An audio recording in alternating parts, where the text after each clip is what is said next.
across the UK, on DAB+, on your smart speaker, on your smart TV, and on your side. This is Talk.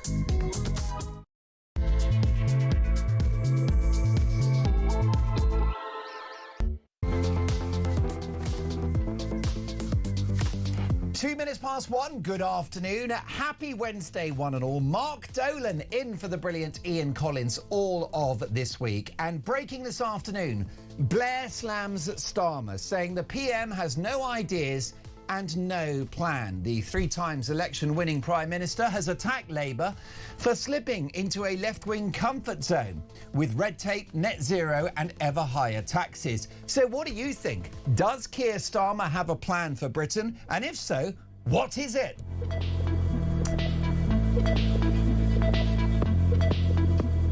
Meanwhile, Reform's Shadow Chancellor has a public row with Zia Youssef, their Shadow Home Secretary, over Reform's deportation plans, with Youssef insisting that any foreign national living in social housing will be deported. Well, that's at odds with what Robert Jenrick told journalists. In fact, I believe, Finlay, we've got the clip. Shall we play it out?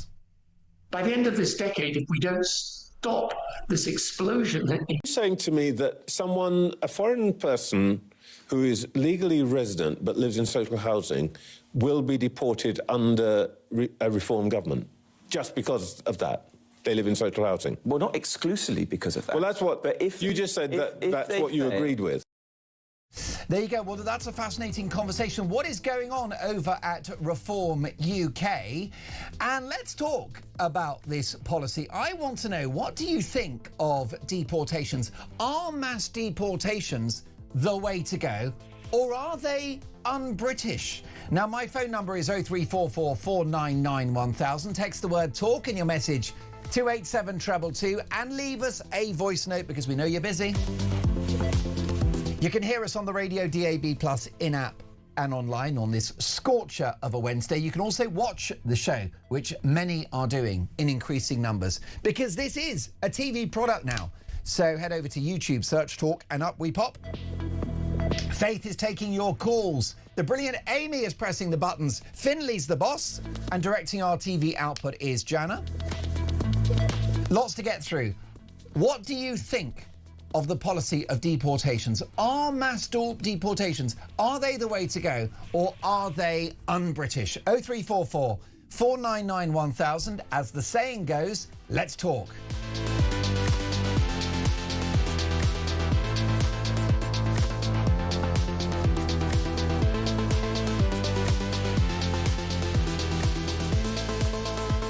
And we'll kick off with Dolan's dispatch. Now, you know you're in trouble when you start agreeing with Tony Blair. Take a listen to his common sense remarks on Times Radio about how the government can't just hope that problems will solve themselves. By the end of this decade, if we don't stop this explosion in claims of working age people for incapacity disability benefit, we're going to have almost 5 million people, and the state's got to carry that cost. And if you look at where it's coming from, a large proportion of it is from mental health. And, you know, you compare us now with other countries, it's not the same. So you've got to, if you're looking at the situation of the country in a rational way, you've got to come to terms with some of these problems, and you can't just hope that they solve themselves, or that you can carry on with this big cost on welfare at the same time as you're trying to prioritise investment in education, in infrastructure, and of course in defence. Now, I hate to say it, but I agree with Tony Blair. Please don't take that out of context and destroy my career. But of course he's right. The most successful leader in the history of the Labour Party has attacked the current incumbent, Sir Keir Starmer, saying there is no worked out coherent plan for Britain. Well, we know this, don't we? In other news, the Pope has Catholic leanings and bears enjoy relieving themselves in the woods.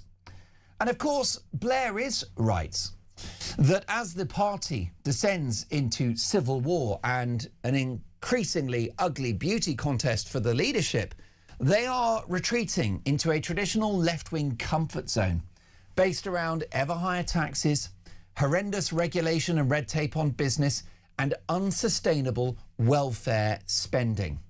No doubt those latte lefties in the party will condemn Blair as far right or something for saying that the workers' rights legislation is hurting businesses and damaging growth, which it is.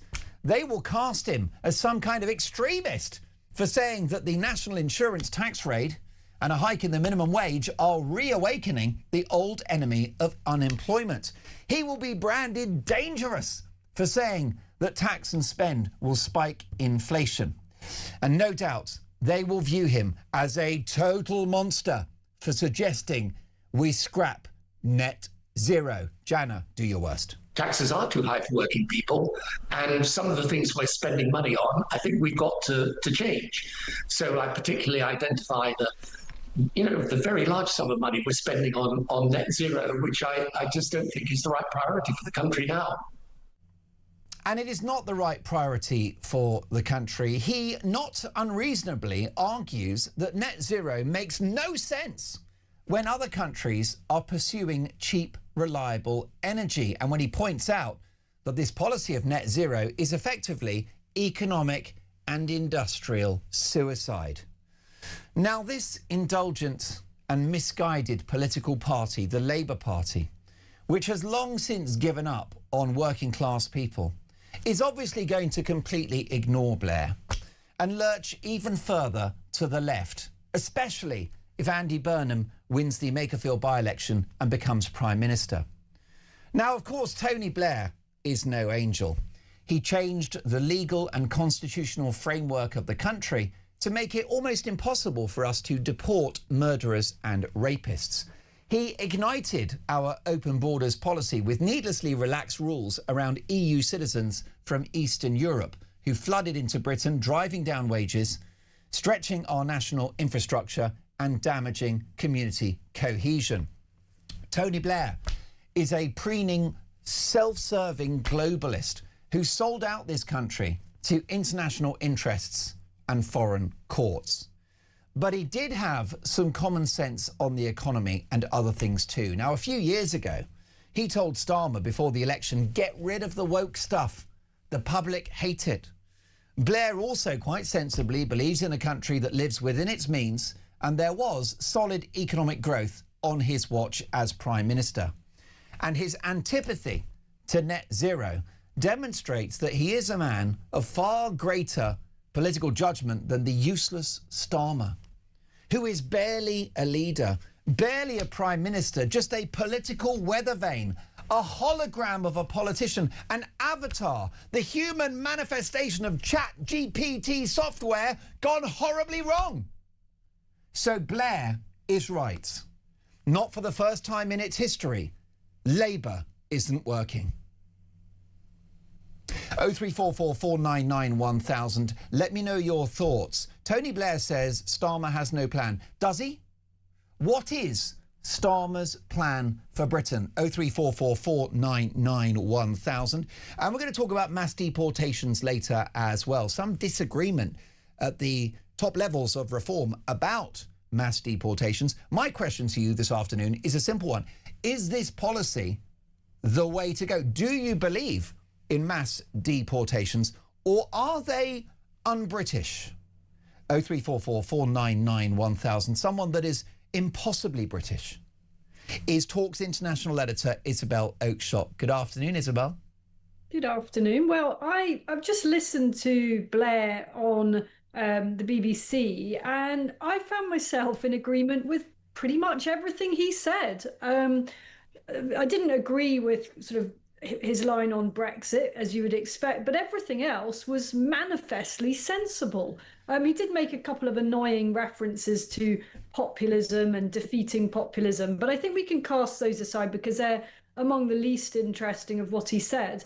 I actually found his intervention quite fascinating, and it left me thinking, oh, wow, if only Labour could be run by Blair again, we might not be anywhere near as dire straits as we're in. As you said, I'm not forgiving him remotely for the history-changing disaster under his watch of opening the doors to mass uncontrolled immigration. I mean, it was a tip of the iceberg. It was only the beginning, wasn't it, of what became a tsunami. But it's so refreshing to hear a Labour figure, a totemic Labour figure, saying, you know what, these numbers on the welfare state, this prospect of 5 million people classified as disabled cannot go on. It was fascinating as well to hear his bravery on the NHS. You know, he said, he was asked, do you mean, he said that the health service has to change. He was challenged as to whether that meant more use of the private sector. And he, without hesitation, said yes. Because people don't care anyway, generally, what is the system, the funding system that's being used to provide their care, their health care. What they need to know is it's going to be free at the point of use and available to everybody. And as he said, you know, healthcare is revolutionizing. And I thought he was particularly interesting on the AI revolution that is coming down the tracks. He's obviously really on top of that in a way that most people over the age of 25, frankly, simply aren't. And all credit to him. He does work with a lot of tech bros, so he ought to be on top of it. But he was saying that, you know, we need to wake up to this. AI is absolutely revolutionary. He was characterizing it on a scale with the Industrial Revolution, and I agree with him about that. And yet this government is barely talking about it. Will this 5,000-word essay from Tony Blair have any political consequence? I mean, I wish it would do, but I fear none whatsoever. I mean, nobody in the Labour Party, at the top of the Labour Party now, thinks that there's any upside amongst Labour Party activists in sort of paying tribute or homage to Tony Blair or listening hard to what he has to say. But I think a huge amount of floating voters, insofar as there are many these days in such radicalized political times, will kind of yearn back to Blair. Again, I should repeat, of course, he made his mistakes. Certain things went very wrong under Blair. But oh my God, isn't he reasonable sounding? Isn't this just a reminder of why so many of us fell for it time and time again? Because he just sounds so moderate, and you know, he is not that kind of crazy left-wing socialist that we've become almost used to since Corbyn set that mark. Well, I'm delighted to say that our international editor is going to stay with us. Handbags at dawn between Robert Jenrick and Zia Youssef over deportation. Is there trouble in paradise? That's next.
child abuse will never go away. And the men in these gangs will do everything in their power to continue to abuse children if they see that the state is not serious about tackling it.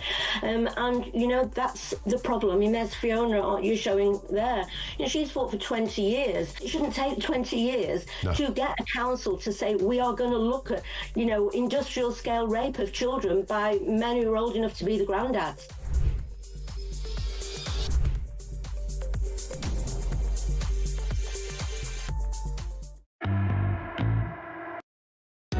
Across the UK, on DAB+, on your smart speaker, on your smart TV, and on your side.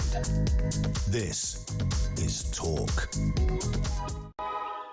You are listening to Talk. It is 1:17 in the afternoon. Mark Dolan in for the brilliant Ian Collins all of this week. Lovely to have your company. And Jana, can we take another listen to Robert Jenrick talking about Reform UK's deportation policy? Take a listen to this. Saying to me that a foreign person who is legally resident but lives in social housing will be deported under a Reform government just because of that. They live in social housing. Well, not exclusively because of that. Well, that's what... But if you just said that's what you agreed with.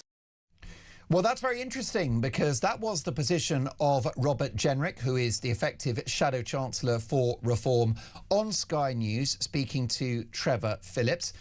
Unfortunately, he's been contradicted by his colleague on the Reform Shadow front bench, Zia Youssef, who looks after the Home Secretary brief. And here's what Zia Youssef posted on X on the 26th of May yesterday.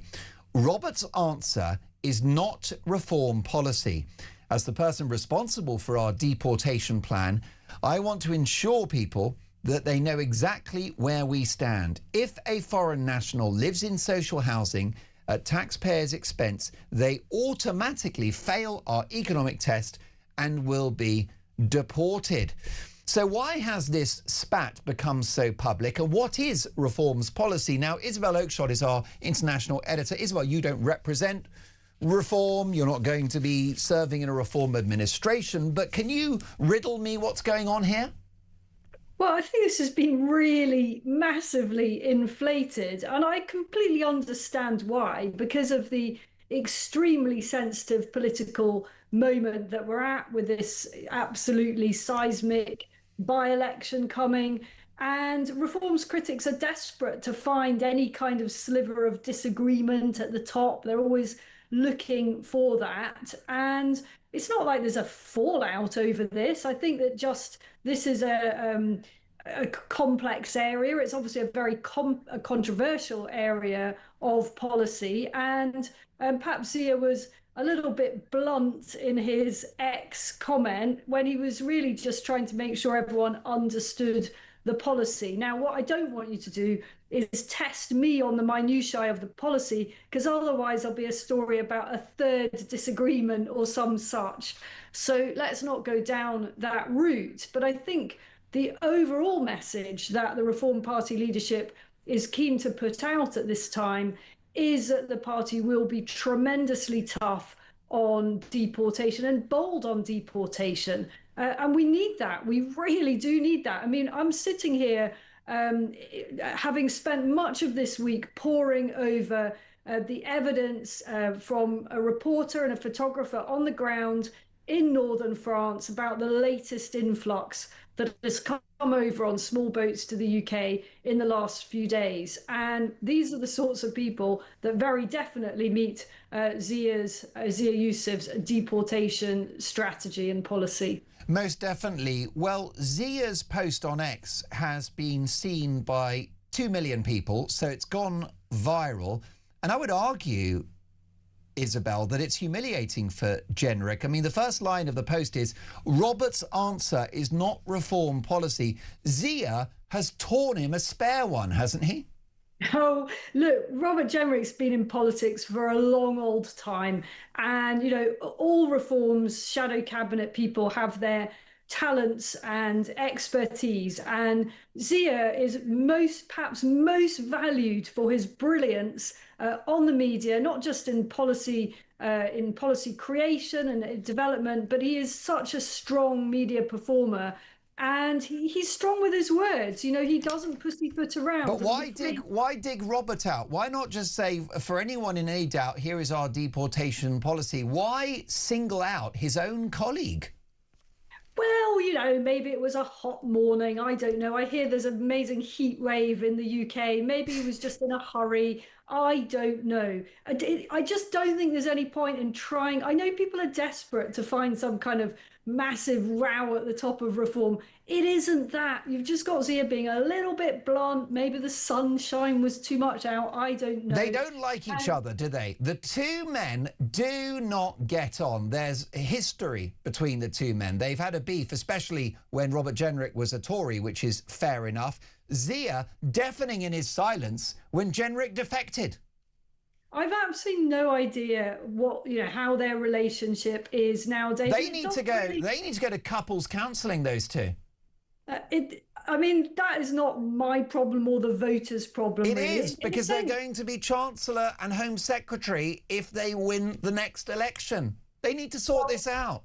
Well, here is hoping that happens. I think one of the things as parties get bigger, it's ugly.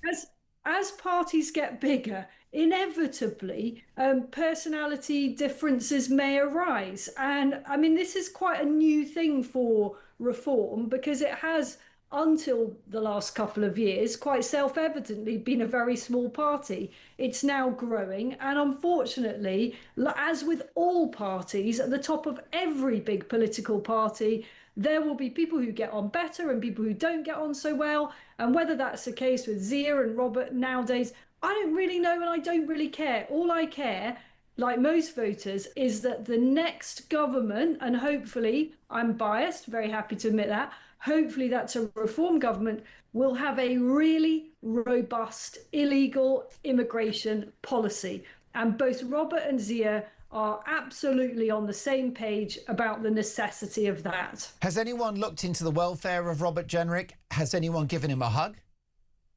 Oh, well, if I saw Robert Jenrick, I would certainly offer him a hug, but I'm not sure he'd want one. It's a bruising encounter. This is, in football terms, what you would call a two-footed challenge. Well, I think Robert Jenrick is very fleet of foot, and he's been in politics for a long time, and I should imagine that he's not remotely upset by this. Now, Isabel, can we talk about the policy of deportations? I think it's absolutely fascinating. I'm very glad that we're allowed to have this conversation as a country. It should be a no-brainer that foreign criminals are deported, but the idea that actually living in this country should be a right that you earn, I think would be very popular among my viewers and listeners. But what about mass deportations? Do you think that will be difficult to execute? Oh, undoubtedly so. It'd be ridiculous of me to sit here going, oh, well, that's going to be easy, you know, just shipping off literally hundreds of thousands of people. But potentially a million. Potentially a million. I mean, that is a huge task. So other countries have managed to do deportations on a grand scale. I'm thinking of, in particular, Pakistan, that did that fairly recently. I mean, in the last few years.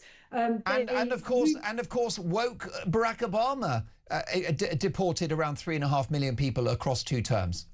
So it absolutely can be done. I don't think we'd want to go down the route of some of the techniques used in less civilized places, if I can put it that way. But it's going to be expensive, it's going to be tough, and it's going to have the whole of the establishment and the left absolutely going crazy. They are going to lose their minds over this if it ever happens, which I very much hope it does. But it is the only way we can get our country back on its feet. We have to weed out, I'm afraid, those people who are net liabilities and criminals. Now, not all foreigners are net liabilities and criminals, of course they're not. But this has to be done in a targeted way, and that is how it would be done. Well, I believe that the Boris wave was a great crime committed on the British people, and I'd very, very happily support any party that reverses it. So a lot of these noises, these signals, these policy suggestions, I believe are very welcome, very necessary, very existential, Isabel. But I've got a more broad question for you. Are mass deportations un-British? I mean, this is just ridiculous, this term un-British. I mean, one of our problems now is that we're losing sight of what British is. We've got an awful lot of un-British all day, every day in our country. And I don't mean that's because there are lots of people of different nationalities, but we are rapidly losing sight of fundamental underpinnings of our culture. There's nothing un-British about it. Un-British seems to have become an excuse, a term used by the left to say, well, that's not very #nice, is it? Yeah. It's not British to allow your country to be invaded on a daily basis, as it is being at the moment, by people that do harm to your country and your country's people. That there is nothing British about that. That is simply stupid. Most definitely. Now, Isabel, the government have published a list of 125 everyday essentials that will see lower prices due to planned tariff cuts. This would include some classics like baked beans, bananas and biscuits, but also on the list, limes, licorice products and dried papaya. What is a dried papaya when it's at home? Well, I actually had less problem knowing about the dried papaya. There was something else on there that I hadn't even heard of called Phodos or something. Can you see it? It's called something completely bizarre. Fonio. What's that? Sounds like a Class B drug to me. What even? Just say no, is folks. That? I mean, I'd love to know. I mean, this is, apparently it's a grain, according to Faith, who knows her food. Utterly essential, an everyday essential. I also saw that rusks were on there. I mean, I remember like babies were given rusks in the sort of 70s, weren't there? I don't know if anyone's... It's why we all had fillings. Yeah, they were so hard, weren't they? I don't know where they got this list from. I see about 5 or 6 of the things on the list olive oil related. I mean, this is absolute kind of, I don't know, luxury living, isn't it? Well, it really is. And I do think that as a government, you've lost control of the economy if you've got to start fixing prices. Oh, I agree with you on that. I mean, if those are the items for price fixing, we completely have lost all our minds. And I'd love to hear what Blair had to say about that. Ultimately, you know, we've got to try and make people have more money in their pocket by getting more people working and taxing people less. Now, Isabel, that's 100% right. You are in the Middle East. Are you tempted to fly to the UK just to get some warm weather? Actually, it'd be a lot nicer, I think, in the UK than it is here in the Middle East. It's extremely humid. Now, we're in the low 40s here at the moment, but very, very high levels of humidity. So I 100% am jealous of your lovely heat wave and looking forward to coming home very soon. So whenever you're on, I learn a million things, Isabel. And today, among others, I've learned that the Middle East is humid. I didn't know that. I thought it was a sort of dry desert heat. Yeah, this is one of the shocks. So this time of year, from about the end of May right the way through till mid-October, we may be built on what was a desert. But yeah, it's unbelievably what I call frizzy hair weather. I mean, you get out, if you have glasses, your glasses are going to steam up. That is how steamy it can be at this time of year. And indeed, even in the desert, about 6 months ago, I went camping in the desert, glamping it was, and was astonished that genuinely in the middle of the desert, going out in the morning, there was a lot of moisture in the air. So who knew? Isabel, I'll let you get back to your dried papaya. Thank you. And we'll catch up soon. Lovely to have you on the show. Always a treat. My thanks to Talk's international editor, Isabel Oakeshott. Are mass deportations un-British? What do you think? Tell me about this policy. Do you back it? Do you not back it? Will it ever happen? Is it the answer? Are mass deportations British? My phone number is 0344 499 1000. Faith is taking your calls now.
across the UK. On DAB+, on your smart speaker, on your smart TV, and on your side. This is Talk. You are listening to Talk. Mark Dolan in for the brilliant Ian Collins all of this week. Lovely to have your company. Well, Mark, says Paul in Fife, mass deportations, some say they're not the British way. Well, it is precisely the British way to have mass deportations. The British way is to protect our borders, protect our culture, our history, and our way of life. For the past 10 years, the most popular boy's name in the UK has been Mohammed. Is it racist to be concerned that it's un-British? How much longer can we pretend to be a Christian country with Christian values? Thank you so much for that. I'll get to more of your thoughts shortly. Live in the studio, one of my favourite political commentators, the broadcaster and influencer, no less, Chloe Dobbs. Hi, Chloe. Hello, Mark. Very good to see you. Can we talk about mass deportations? Are they un-British? Not at all. I mean, that's what you're doing, if anything, to protect your British culture and protect the safety of the people, and particularly the women and girls in your country. I mean, you're not exactly a strong nation if you don't have any strong borders. So I'd say it's extremely British. But of course, there is a limit to it, right? Aren't we nice? There are deportations that would be considered unfair. Right? If you just said, right, anyone in this country who wasn't born here, right, that's it, you're out tomorrow. I think that would be unfair. There are plenty of... I think it's part of our British culture that we have been very welcoming, and we have brought some people here who are very high skilled, who love our culture, who want to integrate in our culture, who want to pay their taxes and want to pay their way. Fine, they can stay if they've come here legally and they have contributed. I'm not suggesting that it would be an amazing British thing to do to kick all of those amazing hardworking people out, but there are many people who are here who are, for example, living in social housing. 48% of social housing in London is occupied by someone who was not born in Britain. That's completely unacceptable given the waiting list. I think it would be a British thing to do to say, let's put British people first in the queue for social housing. Well, it would solve, if it happened, it would solve the housing crisis overnight, wouldn't it? If you were to vacate 48% of council flats in London, that would take a little pressure off prices, wouldn't it? Yeah, absolutely. I mean, it would make a huge difference. You could move to Chelsea. Maybe I could. You'd be in a penthouse, wouldn't you, Dobbs? But you are one of these, joking aside, you're one of these young people that is paying through the nose to a landlord just to keep a roof over your head. I know. I mean, look, I'm 25 and I still rent a room. I'm not able to afford to have my own flat. Just to have a shoebox to myself would be lovely. But living in London, unless you're on a mega wage, it's pretty much impossible. Unless you're on 100 grand plus to be able to completely pay for yourself. So I think the average one-bed flat in London is, I think it's at least 1.8k. Then consider the council tax, the bills, everything else you have to pay for. Ends up being above the average salary for a Londoner just to pay your bills and put a roof over your head. It's just impossible, right? And so if that social housing was opened up to more people, it would make a huge difference. And we're constantly told by people on the left, oh, all this talk about immigration, it's such a small issue, it's such a tiny number of people coming in this country. You're completely blowing out of proportion the impact this has on people's lives. You've just made it up that it's making people poorer because you're racist. But I'm sorry, have you seen how long the waiting... some people are waiting 5-10 years for social housing, who could be in social housing if it weren't for the swathes of people. Yes, immigration may make up a, say, small percentage of our population overall. It might be, small in comparison to our total population, the number that comes in each year. But when such a huge proportion of those people are ending up on benefits, living in our social housing, which so many people desperately need, I think it would make an enormous difference. And I think that is, speaking of Britishness, I think it's very un-British, the fact that we have veterans sleeping on the streets and the state says, oh, sorry, we haven't got enough housing for you, whilst people who have either come here on a boat or they've come legally but aren't contributing in this country have a roof over their head. Well, most definitely, and I'm really glad you made that point, that the progressive, be kind, woke left talk about how immigration is relatively small. First of all, with the boats, they say that's small. Well, 76,000 people entering the country illegally since Starmer became Prime Minister. That's a good-sized English town. In fact, that's bigger than a single constituency within this country.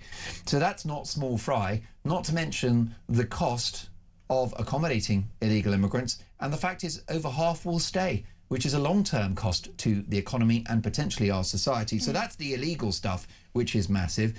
But then also look at regular legal immigration. 12 million people have come to this country in the last 2 decades. 12 million. And we're surprised that you can't get a house, or that you can't get a GP appointment or a school place for your kid. We're surprised that there's ridiculous traffic on all our motorways, that we don't have enough reservoirs, that the welfare state is now more costly than the entire tax take of the country. So the whole thing is shocking. But here's the flip side. Deporting people, your lovely neighbour, Marjorie, who's from Nigeria, she's been there 3 decades. She's low paid and she's in a council flat. Are we seriously deporting Marjorie? I do think that social housing should be for Brits.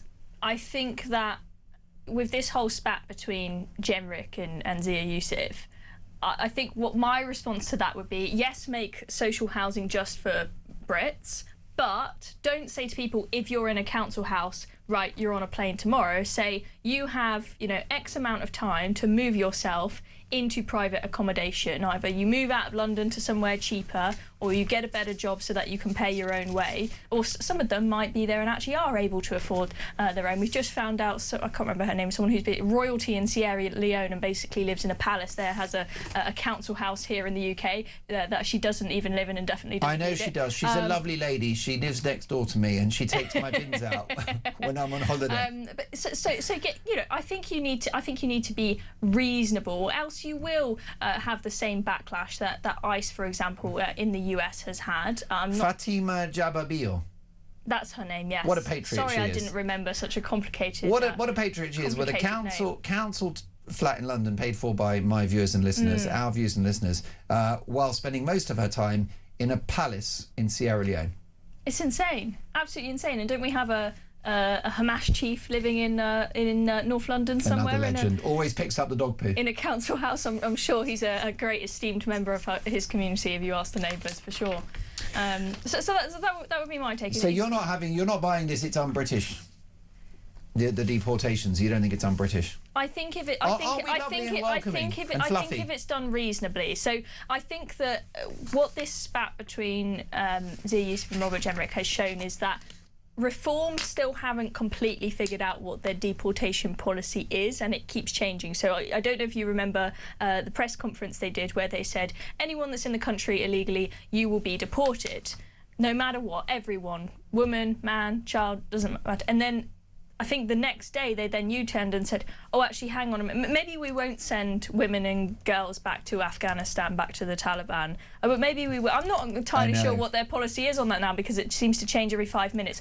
I think it would be reasonable and would be part of our British welcoming, reasonable nature to say the women and girls, they make up such a tiny proportion of the people coming across on the boats. And the women and girls that are in hotels and in communities, they're not the ones committing crimes and committing rapes and causing chaos. Maybe we won't send them back to the Taliban, but the huge swathes of men that are making up the bulk of the accommodation use and the bulk of the cost, they're all gone. I think that would be reasonable. You are a young woman, incredibly bright, massive future in journalism broadcasting. What do you make of the silence of left-wing women about migrant sexual crime? It drives me absolutely insane. I mean, how can you call yourself a feminist but be unwilling to tell hard truths? They're only willing to say things that fit their narrative and say that sound cushy and nice and sound, agreeable to everyone, left and right. And they're just unwilling to be contentious at all. And I think you've seen this, for example, with the grooming gangs. Jess Phillips has dedicated, to her credit, basically her whole life to helping women and girls that have been sexually assaulted and raped. But then when it came to the grooming gangs and talking about the Pakistani... Which was industrial scale, right? Yeah, which, I mean, anyone who calls themselves a feminist should be absolutely desperate to do something about that. I think a lot of people would say that she wasn't taking that seriously and didn't want to call a spade, which was the quite clear ethnicity and religion link 100%. to this crime, because she didn't want to upset those on the left, and it doesn't Lucy fit Powell. her. Doesn't fit her worldview. She doesn't want to come to terms with the fact that this thing. No, I used to think that immigration was. I used to be pro open borders. I mean, before seeing the reality of it, it sounds like a fantastic idea, doesn't it? Bring all these cultures together, have people bring skills and language and food from all over the world, and when people come from different cultures, they'll learn how great our culture is and they'll change. Sounds fantastic, doesn't it? And loads of economists all thought it was fantastic. So I don't blame people for in the past thinking it was a good idea. But when the reality and the facts now show actually this didn't go as nicely as we thought it was going to, you've got to be able to face the music and put your hands up and be humble and say, you know what, I was wrong. This is causing problems, not just in our economy, but for the safety of women and girls who we should care very deeply about. I mean, my head is exploding at the silence, the deafening silence of left-wing Western feminists. Silent on the trans madness. You call yourself a feminist and you think it's okay for somebody with male genitalia to use a female space, and you're a feminist. Somebody that's a male to steal medals from girls and women, and you call yourself a feminist. Somebody that is happy to see biological males win industry awards aimed at women, and you call yourself a feminist. Let's look at Lucy Powell. Are you familiar with her work? She is the deputy leader of the Labour Party, and she called... Who'd have known? Never even heard of her after she took over that job. Who knew? She said on TV that if you talk about the grooming gangs, she called it, Chloe Dobbs, that dog whistle. Dog whistle politics. I mean, is there any hope She's for like, these you people? want to blow that little trumpet, do you? With just so much arrogance. I couldn't believe it. 'Cause there are people who, as I say, they've got, you understand what I mean by cognitive bias. They only see and believe things that agree with their worldview. They're not willing to change their opinion. But when it comes to immigration, I think that we need to. And so when they see stories about Pakistani Muslim grooming gangs, they say, oh, it must just be some right-wing conspiracy. There's no way that all of these lovely people that we've brought here from Pakistan, there's no way that any of them could possibly be disrespecting the girls in this country, because we know that every immigrant is just so kind and caring and wants to add to this country. But it's just not reality, and she's not willing to say the truth, even when it's at the expense of women and girls. I'm sure that there were plenty of grooming gang victims that heard what Lucy Powell said there and felt like, once again, as has been the story for their entire lives, that nobody believes them. And another scandal, nearly 1,000 migrants crossed the English Channel over the bank holiday weekend. So this nightmare continues, Chloe. Yes, they've been trying to tell us, oh, we've stopped so many crossings. Our new deal with France, which is basically the same as the old deal, right? So, oh, it's tied to performance because we've given them 500 million quid and we've told them we'll give them an extra 160 million if they do a good job. But there's no metric we haven't decided on any metric that would consider it to be a good job. And they say, oh, we've stopped 42,000 boat crossings. You know what those 42,000 boat crossings stopped are? The vast majority are people who have been taken back by the French because the weather has been so bad, the sea has been so rough, that they need rescuing. It's not because they were being stopped because they didn't want to let them go, or it's because their engines fail, for example, or their dinghy deflates. It's basically when they're getting rescued by the French because they couldn't make it in their craft, as opposed to them being stopped by the French because the French were really putting in an effort to stop them leaving. And you know, this weekend shows that clearly these boats are still coming in huge numbers. And if you look at the graph compared to the previous years as to where we are at this point in the year compared to the other years, we're about in the same place compared to 2023, 2024, 2025. Yes, 2022 was the bumper year and we are below there, but compared to the past few years, it looks pretty much the same. It doesn't look like Shabana Mahmood's deal has made a dent. And also the people smugglers, they're adapting. And we were told by Belgium that there were boats getting ready to set off from there.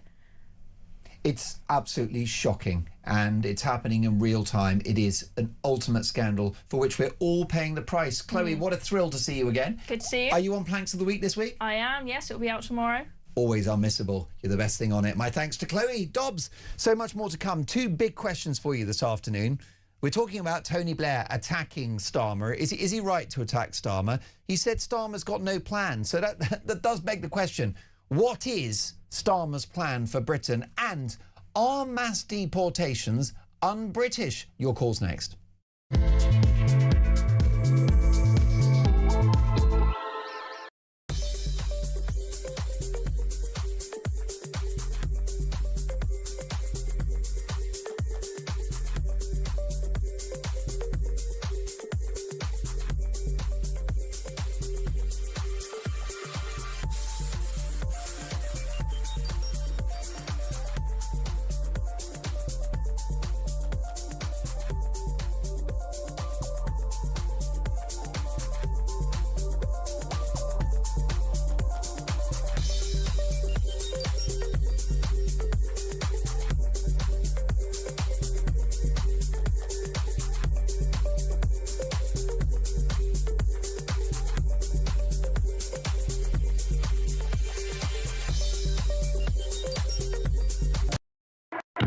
Child abuse will never go away, and the men in these gangs will do everything in their power to continue to abuse children if they see that the state is not serious about tackling it.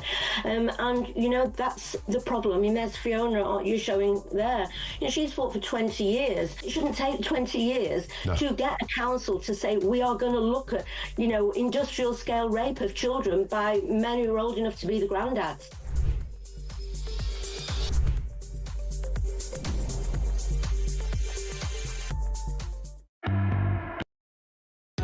Across the UK, on DAB+, on your smart speaker, on your smart TV, and on your side. This is Talk. Merv in Wiltshire, good afternoon, Mark. I rarely disagree with Chloe Dobbs, your guest, but I think as soon as you start saying, oh, the women can stay, that's the thin end of the wedge. If they came here illegally, they must go. Hi, Mark. Tony in Milan messaging the show. There are 804,000 social housing houses in London. There are 336,000 people on the waiting list. It means that 400,000 properties are being used by foreign nationals. Get them out. Get them out of the properties. We have no waiting lists and rents would come down too. Tony, thank you for that. I'll get to more of your thoughts in a moment. What do you think? Are mass deportations un-British? Lee is in Doncaster. Afternoon, Lee. Good afternoon, Mark. I'm becoming a bit of a frequent flyer. Listen, we can't have too much of your common sense, big man. Well, yeah, thank you for that. Mark, yeah, it's a difficult question to answer because what does it mean to be British? Think about perhaps what are our nation's favourite foods, and I would suggest that chicken tikka masala might figure high up on the list of those, or maybe pizza. And what do we like drinking? Well, lots of lager, you know, lots of wine. Are these necessarily British things? It's a case of we have to think about what our British values are, and have we been challenged in this way before where it's become so important? Well, that's exactly right. And many people are saying that open borders is very un-British rather than deportations, and that we fought 2 world wars to protect the national boundaries of this country. Exactly so. And have we been in such a position before where we faced this question of, crumbs, we're going to have to do something about this because we have whatever number of undesirables that we'd rather not have hanging around the streets or not have sitting in houses at our expense when really they ought to be working somewhere. But who let them in, and why have we changed the law to allow it and make it so easy for people by default just to rock up on the beaches and say, don't worry, just go and stand over there, form a nice orderly queue, that's British, and then we'll put you in a house at our expense, and we're nice people, so don't listen to those that are on the right because they're racist, they want to get rid of you. This isn't about racism. It doesn't matter if these people are black, white, yellow, green, red, whatever. It's about people who have broken our laws, and by definition, before they start, they're in the wrong place. They shouldn't be here. Why didn't they come across using the proper channels? Never mind all the excuses about, oh, well, we can't. Perhaps there's a reason why you can't.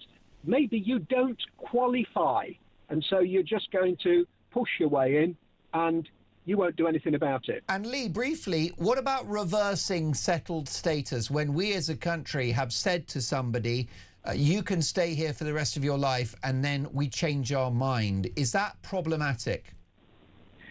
It will be problematic, but I think it's unfortunately a question that we really have to look at hard, and arguably it needs to be done, because what's going to happen to us in terms of social housing, I can see that if we do reverse this and say, right, all those that are in social housing, I'm sorry, you need to find another arrangement, and if you have to go off and pay to a private landlord, and you won't get all your rent paid by the government, as you are doing now, well, I'm sorry, that's something that you're going to have to face up to, and you won't have all this money. It won't be a free ride. But what's it doing, as has been said, to our young people and to our veterans, young people who can't get their first house, which may have to be social housing to get a leg up?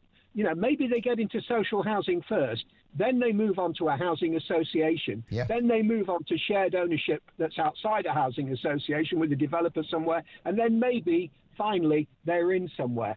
There's no first step for these people. You're denying them an opportunity. Dare I say it, you're stunting their growth.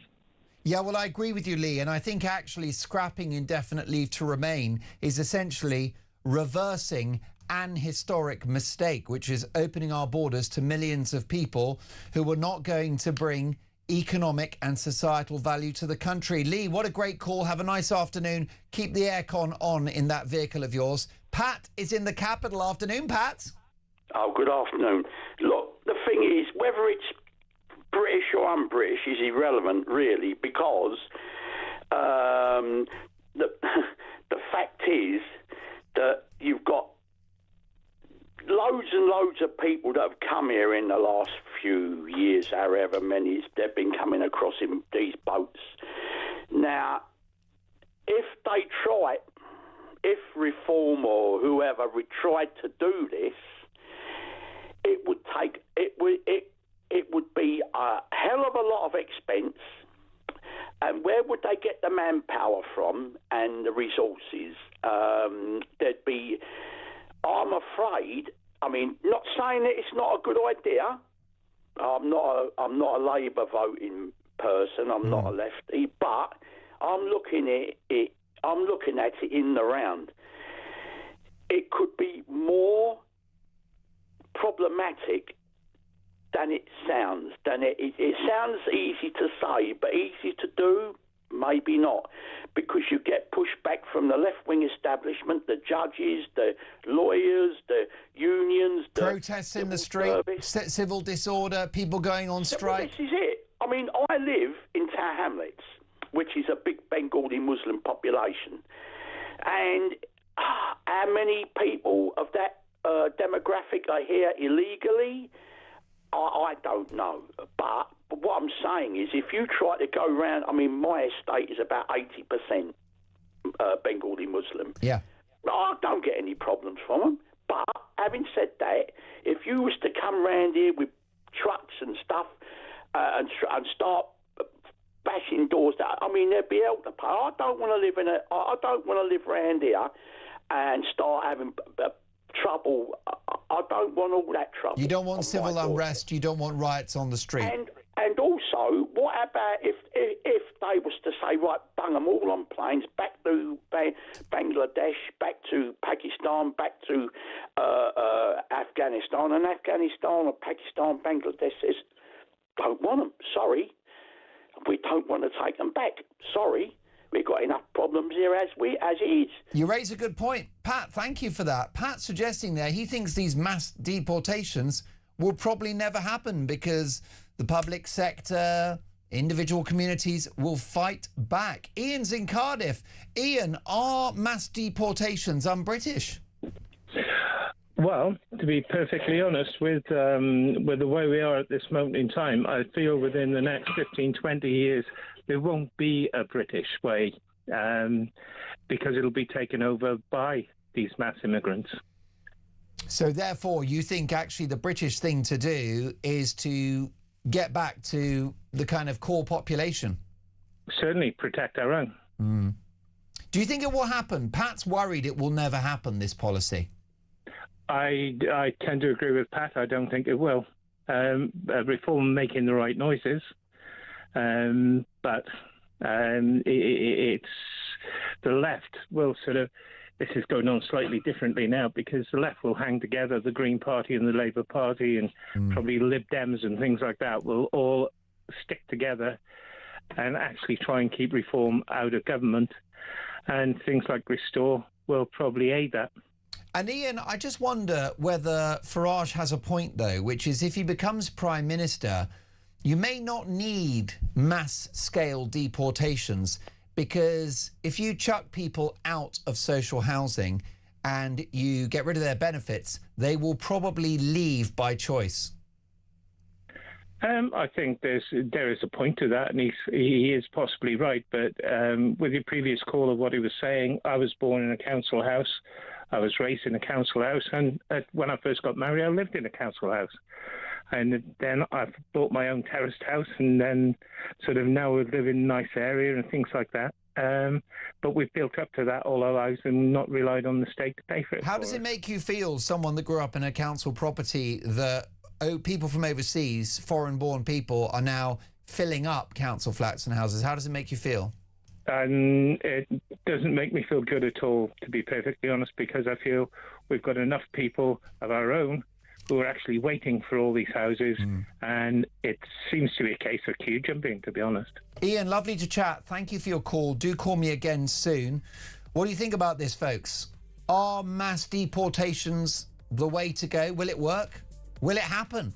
Will the blob block it? And are mass deportations un-British?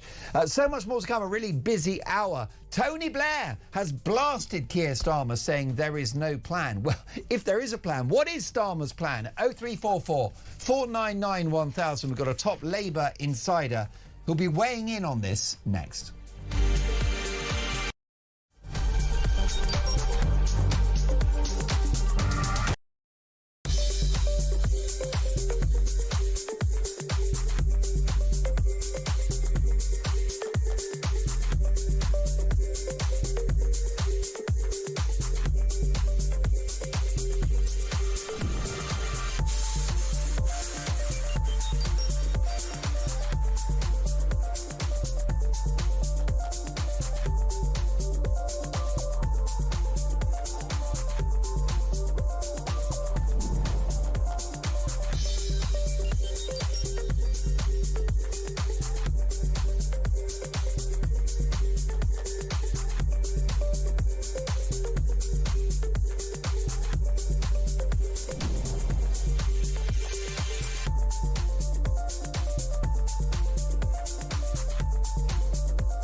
Across the UK, on DAB+, on your smart speaker, on your smart TV, and on your side.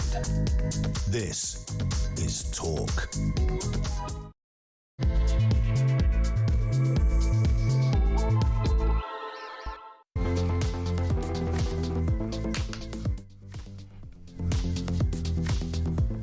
2:02, Mark Dolan in for the brilliant Ian Collins. Lovely to have your company. I'm here all week. And breaking this afternoon, Blair slams Starmer, saying the PM has no ideas and no plan. The 3 times election winner has attacked Labour for slipping into a left-wing comfort zone with red tape, net zero and ever higher taxes. What do you think?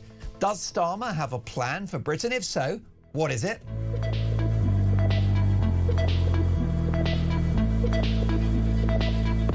Meanwhile, Reform's Shadow Chancellor has a public row with Zia Youssef, their Shadow Home Secretary, over Reform's deportation plans, with Youssef insisting that any foreign national living in social housing will be deported. Now, that's at odds with what Jenrick told journalists. But what I want to know is, what do you think of this policy? Are mass deportations the way to go, or are they un-British?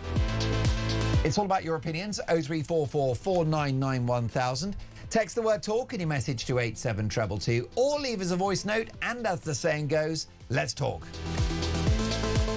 You can hear us on the radio, DAB+, in-app and online. I hope you're having an excellent sunny Wednesday afternoon. You can also watch the show. Head to YouTube, search Talk, and up we pop. Luke is directing our TV outputs. Faith is taking your calls. Are mass deportations un-British? 0344 499 1000. Amy's pressing the buttons. Finley's the boss. Let's talk. Fascinating intervention from Tony Blair with a 5,000-word essay about this current administration, the direction of the country. Blair has argued that this government have no plan, no strategy, no clear ideas. Let's take a listen to the former Prime Minister speaking to Times Radio. By the end of this decade, if we don't stop this explosion in claims of working age people for incapacity disability benefit, we're going to have almost 5 million people, and the state's got to carry that cost. And if you look at where it's coming from, a large proportion of it is from mental health. And you compare us now with other countries, it's not the same. So you've got to, if you're looking at the situation of the country in a rational way, you've got to come to terms with some of these problems, and you can't just hope that they solve themselves, or that you can carry on with this big cost on welfare at the same time as you're trying to prioritise investment in education, in infrastructure, and of course in defence. A fascinating interview. That was Tony Blair speaking to Times Radio. Paul Richards is a former Labour special advisor. Good afternoon, Paul. Is Tony Blair right? Well, he's right to intervene in this way. He always has done over the nearly 20 years since he left office. I mean, he left office 19 years ago, which I know seems like a long time, but he has kept a very close interest in global affairs. He's advised lots of governments. He wrote a rather good book last year on leadership, and this essay is drawn from all of these different ideas.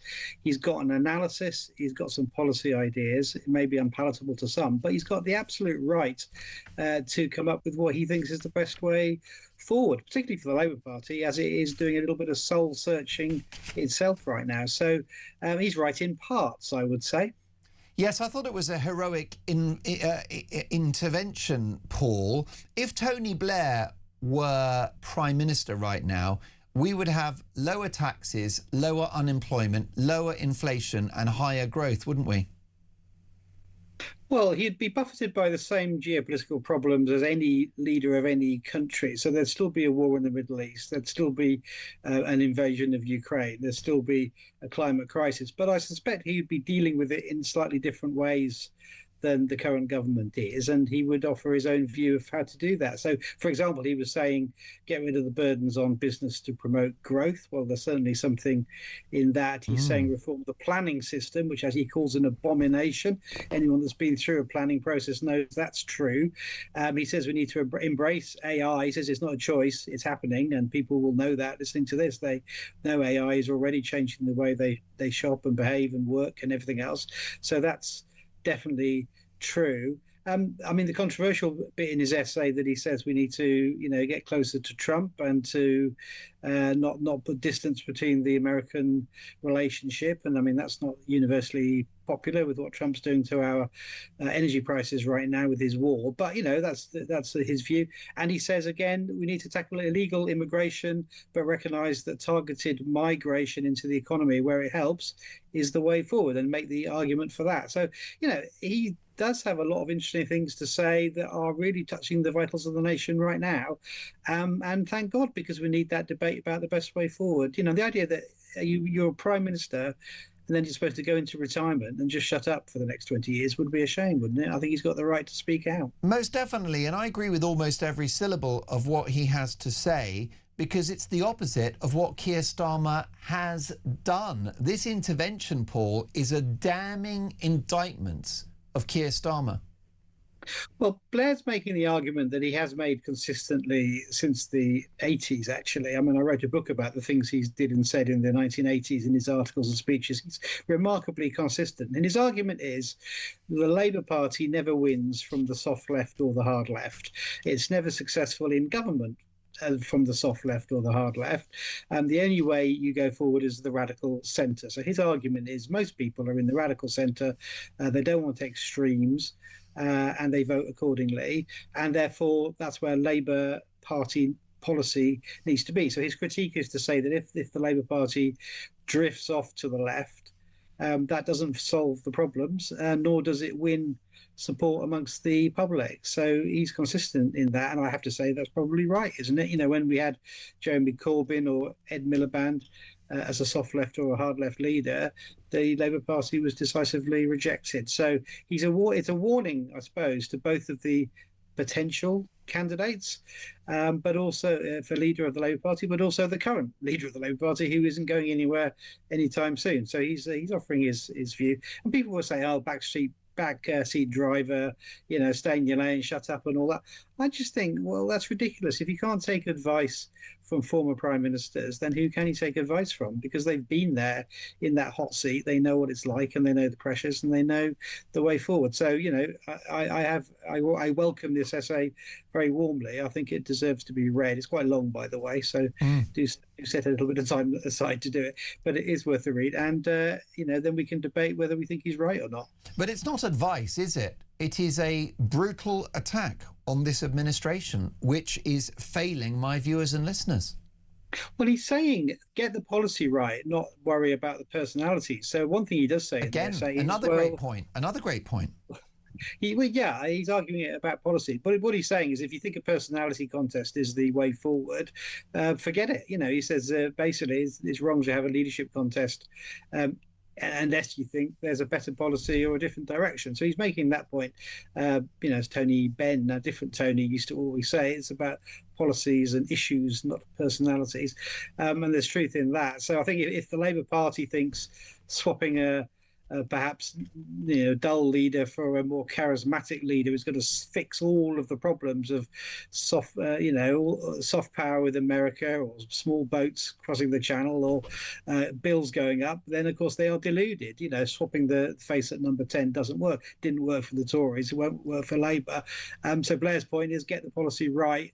And I suppose the theme that runs through all of this is that the world is changing so fast. The rise of India, the rise of China, the retreat of America, and coupled with technology, which is just bewilderingly fast in its impacts on all of our lives. Just think about how you behave, Mark, now to 2 or 3 years ago, even in terms of what you do and buy and how you behave and all those things. He's right. And that any democratic government needs to get ahead of that rather than be buffeted by it. And that's his critique. He's saying this government isn't on top of it. And you can call that blistering or if you like, but he's offering a way forward, which probably ministers should heed. It's not going to happen, is it, unfortunately? Because, Paul, I know you well. I suspect that you would support making life easier for businesses because you, like me and my audience, understand that it's businesses that generate economic growth, which pays for the doctors, the nurses, and fixes the potholes. Businesses employ people so that the state doesn't have to, or they're not on welfare.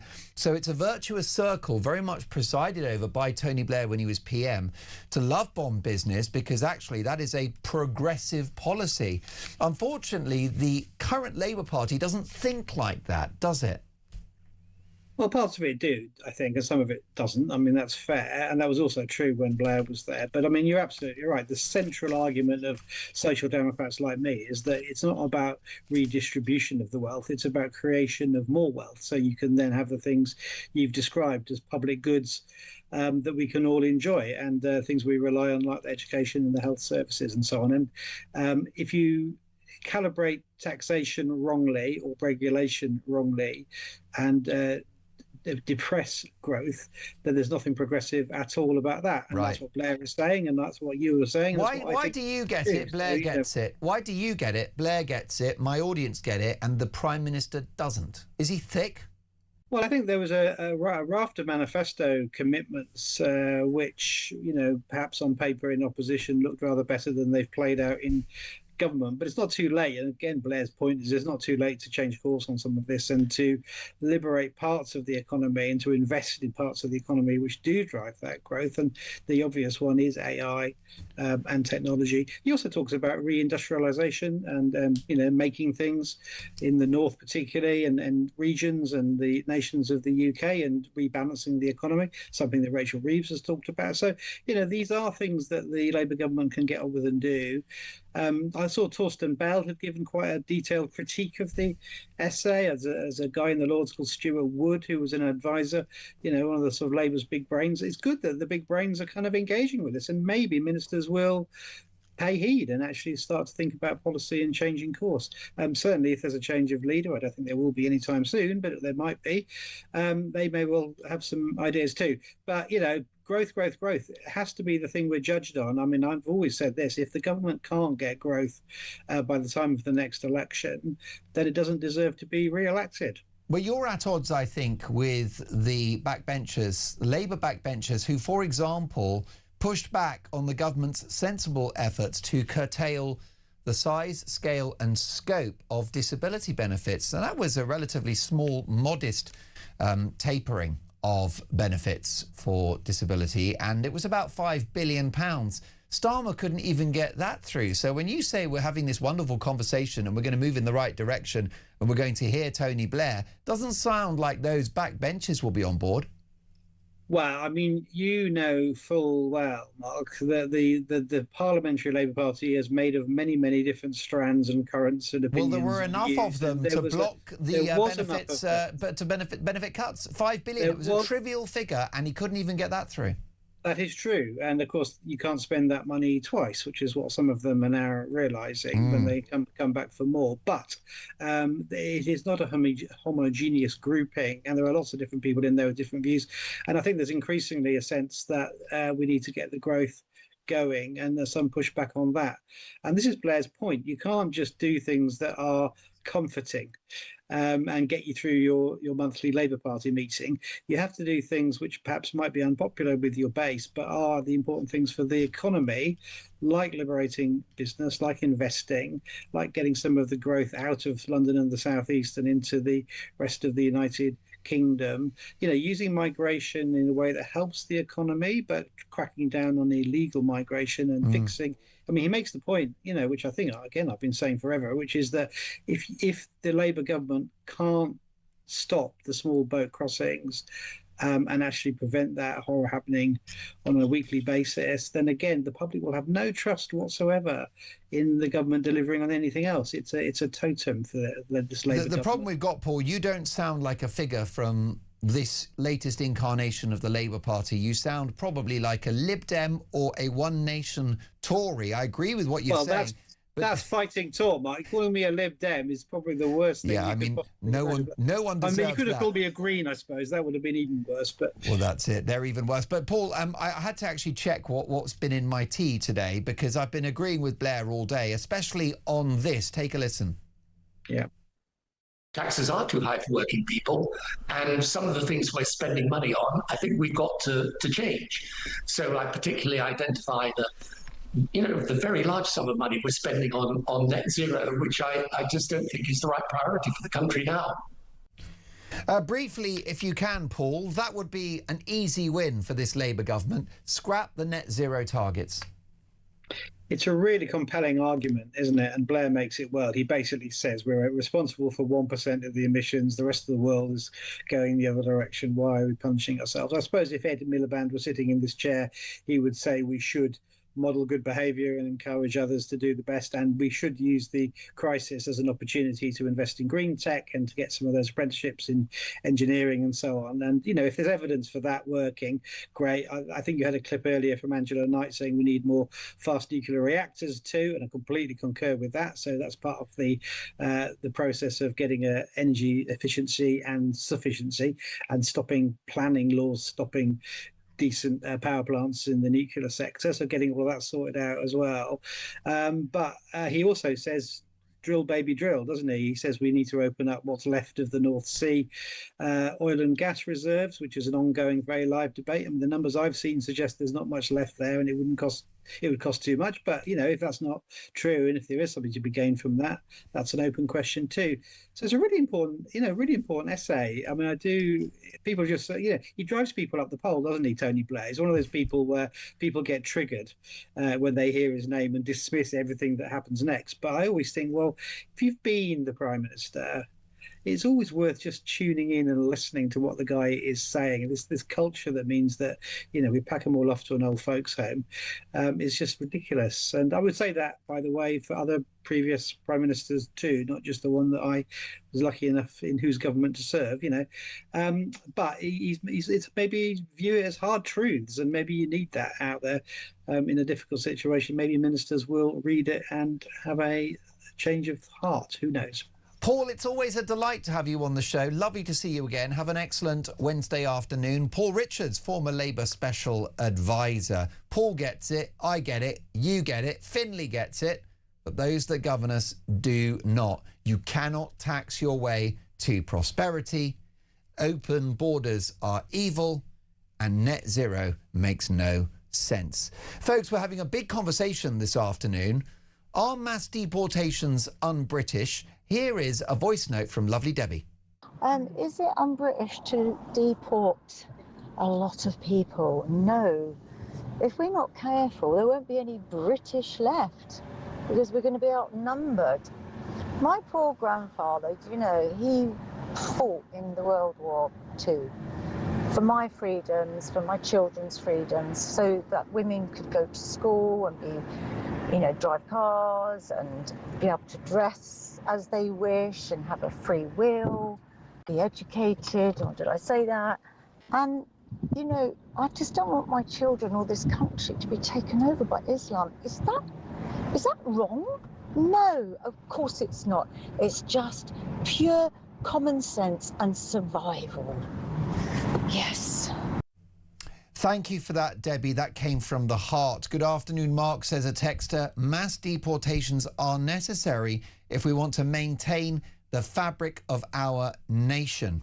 I know of so many young and old British people who need the social housing that our forefathers had intended for us. Thank you for that. Keep those messages coming. It's voice notes and your calls next. Are mass deportations un-British? This is Talk.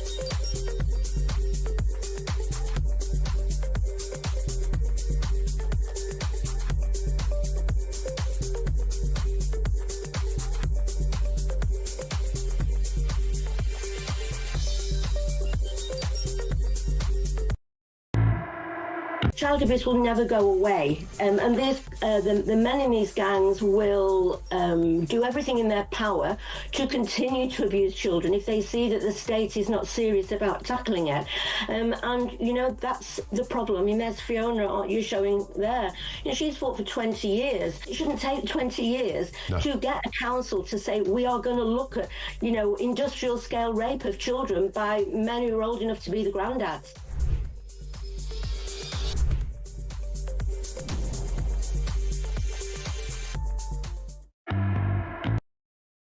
Across the UK, on DAB+, on your smart speaker, on your smart TV, and on your side.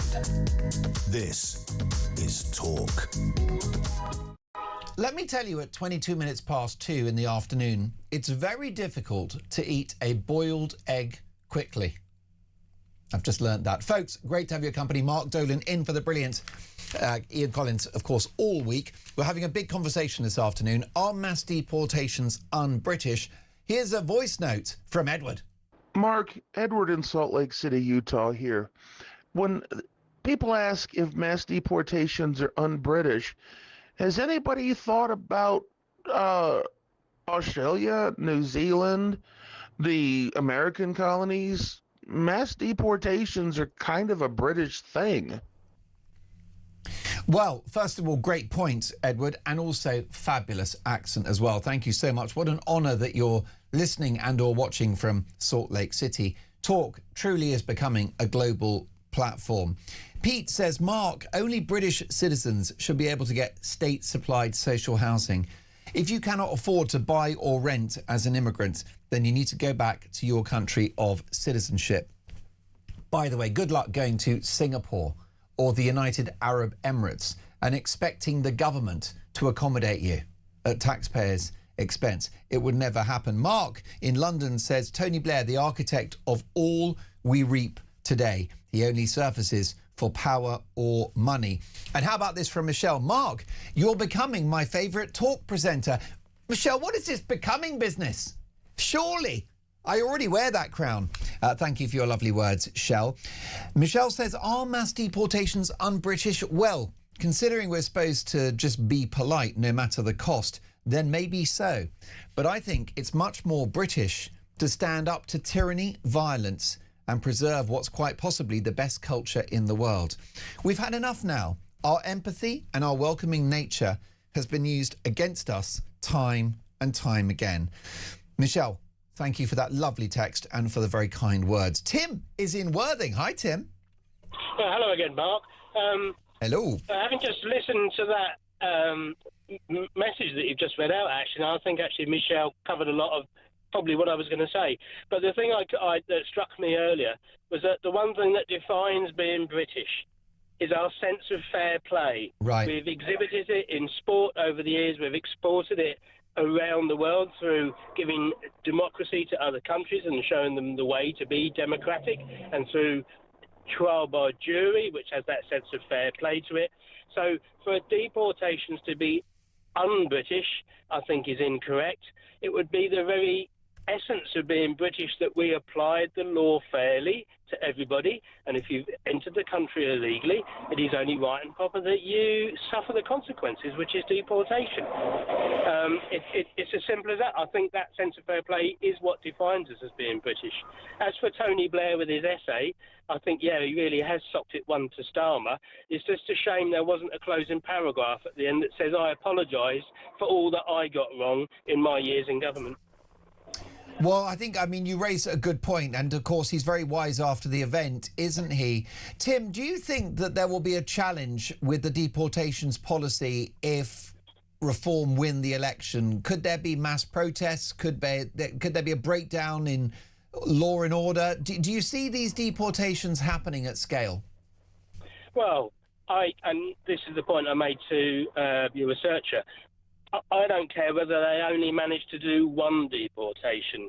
We have to put the organisation and the process and the systems in place to carry through, if it's reform, to carry through what they have declared they are going to do. Ergo, they've got to make it happen. And if it then if there is an element of unrest that occurs, then you've got to police it accordingly, and people have got to behave according to the law. You know, politicians, the reason why we are in such a mess as a nation, in debt of £1 trillion, pounds, I think it is, isn't it? It is, you know, more, 1.6. Mess because politicians, we haven't had any politicians since Margaret Thatcher who have shown any kahunas, to use a phrase.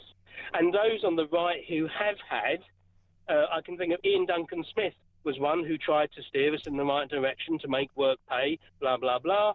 And he was really effectively pushed out of it. So those who perhaps have had the strength of character and the discipline to want to change things in the correct way have been pushed out because the majority of politicians are absolutely gutless and have got no integrity. Tim, briefly, if you can, I agree with Farage that I think a lot of people won't have to be deported because if you cut the benefits, cut the social housing, they are off ski. It's why many are here. So that's an easy win. And I think he'll pay their flight and £1,000, probably money well spent. But what about the more proactive deportations? Do you think that Reform, if they win, have got the political will and the balls to do it? Well, I fundamentally, although I think Farage has got the intent to do it, I'd have to say I'm disappointed in him with this spat with Rupert Lowe. And I think the fact that they try to stitch Lowe up with the police or whatever, and I don't know the ins and outs of it, but that doesn't sit right with me. And up to that point, I'd always thought of Nigel Farage as being a man of integrity. Now I'm not so sure. But they have got to set out their stall and they've got to follow it through, haven't they? They do. Tim, what a brilliant call. Have an excellent afternoon. We'll speak soon. Thank you for that. Matt is in Cheshire. And Matt, Tony Blair has said that Keir Starmer has got no plan for Britain. Is he right? He's, for the only time in my life, I will agree with Tony Blair wholeheartedly. Most of the MPs around this Labour Party are in my area, apart from Starmer. We've got Burnham, Burnham's here, Lucy Powell, Angela Rayner, Jonathan Reynolds. We can tell before they were even elected that their work as individual MPs would make them an appalling collective. And they turned out to be even worse than even I thought, and I knew they would be an abomination. In 14 years, they came up with 3 policies. The return of Sure Start centres, as Peter Cardwell always points out, breakfast clubs, and I can't remember what the other ones are. Scrapping the two-child benefit cap. Everything else is basically tax British people and give it to foreigners. And there's nothing about society, there's nothing about cohesion, there's nothing about immigration. It's all just a melee of confusion and chaos. And that is basically the agenda of a Marxist in a nutshell. They don't want cohesion. No. They don't want the country to go in a decent direction.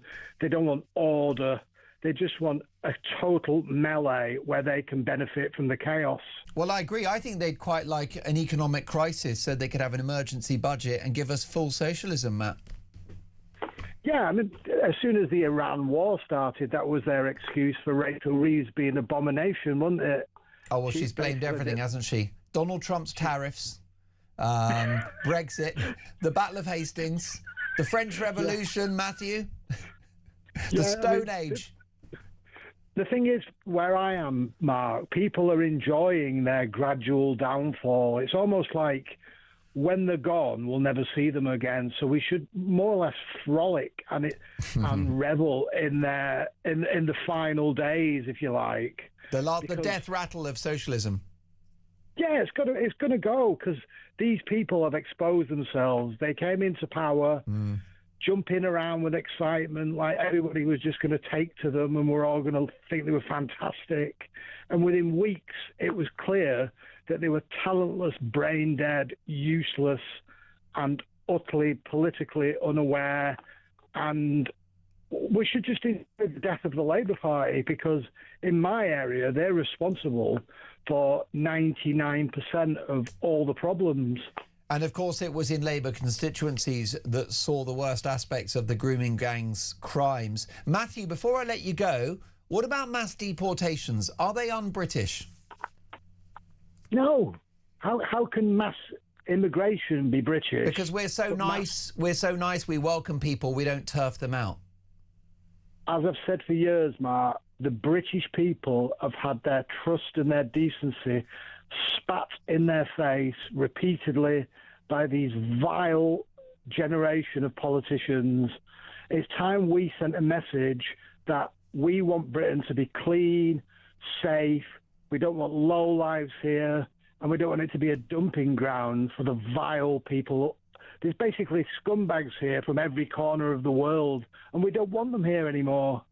Matthew, thank you for your powerful call. You spoke very well. Lovely conversation. Matt in Cheshire there. Starmer never had a plan. He says Labour's entire reason for getting into government was just for power. And he says, bring on the deportations. But what do you think about that? Are they un-British? 0344 499 1000. This is Talk.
Across the UK, on DAB+, on your smart speaker, on your smart TV, and on your side. This is Talk. You're listening to Talk. It is 2:34 in the afternoon, and 3 teenage travellers' sentences for rape of 2 schoolgirls are referred to the Court of Appeal after a decision to spare them jail sparked outrage. So public outcry has forced the Attorney General to refer the sentences of 3 teenage boys who were spared jail after raping 2 schoolgirls in separate attacks to the Court of Appeal. The 2 girls, aged 14 and 15 at the time, were raped by 2 14-year-old boys weeks apart in Fordingbridge in Hampshire, with a then 13-year-old also convicted over his role in the second incident. Should these teenage boys be in prison? Who better to ask than Tom Crowther, KC, top barrister, and Tom Crowther chaired the inquiry into child sex abuse in Telford in Shropshire. Hello, Tom. Hi. Thank you so much for joining us. We know you're on a tight schedule. What's your reaction to this decision to refer this verdict to the Court of Appeal? I'm going to start with the lawyerly caveat that anyone in my role is going to say I haven't seen all the papers and I don't know the detail of the case, but it looks like something's gone very wrong here, doesn't it? It does. What does it tell us potentially about the culture of the British judiciary that this verdict was made? Well, this sentence? Yeah, I'm not sure it's the culture of the judiciary. I think you've come right to the issue here. It's the culture of the political steer they're getting. The purpose of sentencing for adults is punishment. That's the primary one, and there are others, including protection of public and victims. The primary purpose of sentencing children is to prevent offending, but the court has to have regard to the welfare of the child offender. Nowhere in that does it say the court has to have regard to the welfare of the child victim, which seems to be what's gone wrong in terms of the balance in this case. I should say, Mike, if I might, a change has been on the statute book since 2008, making punishment a legitimate purpose of child sentencing. Was never brought into force. Another one went on the statute books in 2020. That's not been brought into force either. So you ask about judicial culture. Why aren't they getting a clearer steer in this regard? And what would you say is the messaging of this sentence, and why would that be so problematic? The message here is that the girls who were raped, their rights have been trumped by the rights of these young men. That's what people are taking from it. That's why I'm very pleased the Attorney General's referred quickly, and I hope it goes to the Court of Appeal quickly so they can make a decision. It is the view of others, Tom, that teenage children should not go to jail. What's your opinion on that? I think that's a political question. I mean, I know that sounds like the Dodge, the famous Father Ted Dodge. If there's a question you don't answer, you say that would be an ecumenical matter. But that is a social question, isn't it? That's a conversation we have to have. And it is going on in the background. Just weeks ago, the Ministry of Justice launched a consultation on raising the age of child criminal responsibility from potentially 10 to 13. Decriminalising children. There's a policy document that came out from the Ministry of Justice just a week or so ago. Now, it's all very well to have these policy documents that go to interest groups, but shouldn't there be a national conversation? Shouldn't this be what politicians are actually talking about when they're in the House of Commons, instead of spatting over PMQs and the like? Most definitely. And the issue is, Tom, that this sort of sentence undermines public confidence in our justice system, doesn't it? Well, when I saw the sentence, I thought something's gone wrong here. But I've been a judge.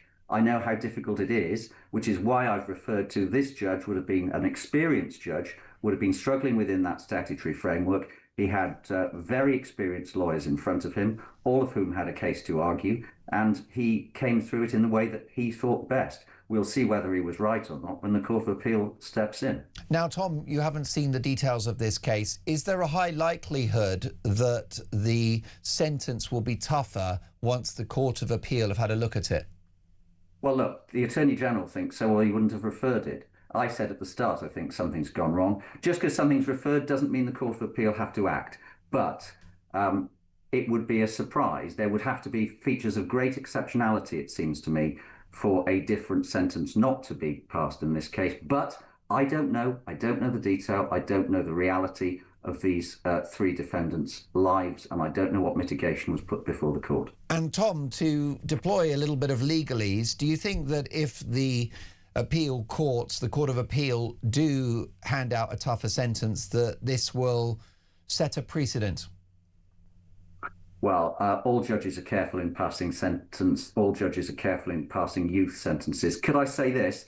This was highly unusually a youth case in front of the Crown Court.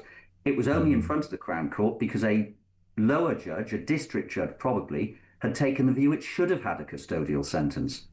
So that's interesting. And Crown Court judges are less experienced in dealing with youth cases than district judges. This isn't an argument for Brian Levison's joint system, but it's something to think about. Tom, a deep privilege to have you on the show. Thank you for your valuable time. Tom Crowther, KC, the barrister who chaired the inquiry into child sex abuse in Telford in Shropshire. Fascinating conversation. Now, this afternoon, we've got a simple question for you. Are mass deportations un-British? Scott is in Essex. Hi, Scott. Hello. How are you doing, Scott? It's been repeated quite a few times. We have deported people around the world. I think we should take up the hobby again. It sounded like a wonderful idea back then.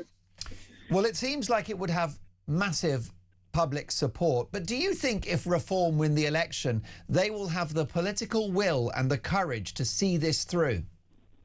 They may have the political will, but there's people in Whitehall and Europe which will stamp their feet and hold their breath until we do as they say.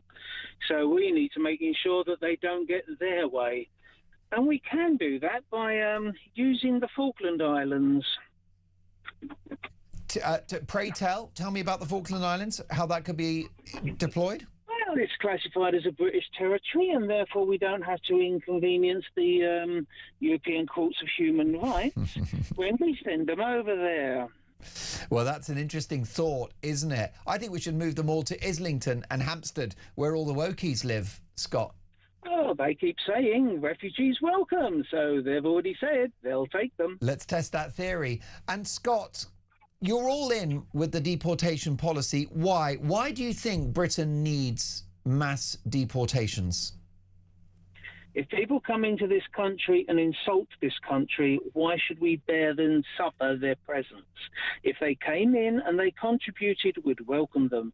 If they came in and integrated, we'd welcome them.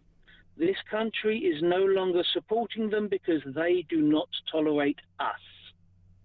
And what about the reform suggestion from their Shadow Home Secretary that if you are from overseas and you're in social housing, you've automatically failed the test and you are out? Some would argue that that's a little harsh. I once thought about moving to Australia. One of the biggest restrictions there was, you could only move there if you had something like £30,000 in the bank. Yeah. And if that money ran out, so did you. Out of the country, back to where you came from. You got no housing, you got no benefits, you got no protection. You had to earn it. It's how normal countries operate, isn't it, Scott? It's any sane country would operate, and we're going insane, bat loony crazy. Common sense, Scott, from the brilliant Scott in Essex on the home of common sense. Thank you, Scott. Have a nice afternoon. We shall speak soon. Are mass deportations un-British? Will it happen? Will Reform UK see this through if they win the election? Has Nigel got the balls to do this? Your call's next.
Child abuse will never go away, and the men in these gangs will do everything in their power to continue to abuse children if they see that the state is not serious about tackling it. And you know, that's the problem. I mean, there's Fiona, you're showing there. You know, she's fought for 20 years. It shouldn't take 20 years to get a council to say we are going to look at, you know, industrial scale rape of children by men who are old enough to be the granddads.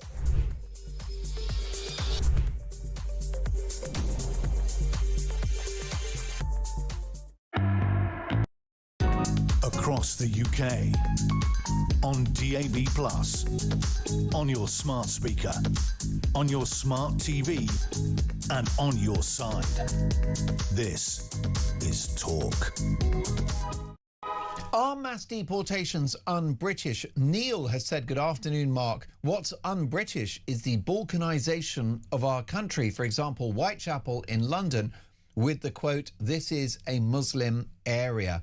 Thank you for that. Georgina is in the capital. Hello, Georgina. Hello, Mark. Good afternoon to you. I've been listening to what Tony Blair was saying, and yes, he is sort of saying the right thing now. But Tony Blair's no one to talk about the present government. It's all right for him to say what he's saying now, but we've got to remember that it was him who started the rot that we're now witnessing at the moment. This is Tony Blair just doing some damage limitation. I mean, personally, I can't stand the man. And as far as I'm concerned, he's a traitor to this country and its people. Both Blair and Starmer are incessant globalists. Both Blair and Starmer want us back in the EU at any cost, putting us all in a constitutional straitjacket. We would then have zero power to decide our own political movement. Blair was the one who wanted all our youngsters to go on to university, which would got them deep into debt before they even started their lives. With Mickey Mouse degrees. Absolutely, that they wouldn't get a job anyway. And he was the one who opened our borders to all and sundry. And we paid the price for this ever since, Mark. We now live in Brutalistan. This is not the UK anymore. Labour have never had a viable plan. All they've done is destabilise our society and bankrupt our country, all for the sake of welfare and immigration. The working tax-paying population of Britain have had nothing from this Labour government apart from higher taxation, a culling in their democratic rights, and I'm sorry to say, breakfast clubs just don't cut it. They promised us economic growth, but the only growth that we've had has been the growth in crime, the growth in cost of living, and an ever-increasing welfare bill. Well, I'm glad you said that. The breakfast clubs, Georgina, are actually an example of a failing society. It shouldn't be celebrated. And I suppose you're right about Blair's history. It's like a fox telling us how to protect chickens. Absolutely. You know, every time, Mark, the Labour has been in government, they've bankrupted our country. They want everyone on welfare because then they're easier to track and control. It's as simple as that. And Tony Blair is no different. Welfare to these people is as important as breathing. The more people that they get to be reliant on the state, the more votes they will get. Even if those votes are from foreign nationals, I'd vote for someone who gave me money and a house and clothes and recreation without having to lift a finger. And that's the society that Labour rely on for their votes. And there's plenty of them. The longer we have Labour at the helm, Mark, the worse off we're going to be and the deeper in debt that we'll become. And we're going to have to pay this in the long run, as well as our children and probably our grandchildren. Well, I feel, right, especially if things change at number 10, the details of which we won't go into. But Georgina, before you let you go, I need your hot take. Are mass deportations un-British? No, not at all. Listen, the way we are now, we have people coming over in boats, droves of them, Mark. We have got to pay for these people to stay here. People who are here who cannot sustain their own living expenses. We can't carry these people. We can't even carry our own dependents. We've got disabled people. We've got veterans sleeping on the streets, Mark.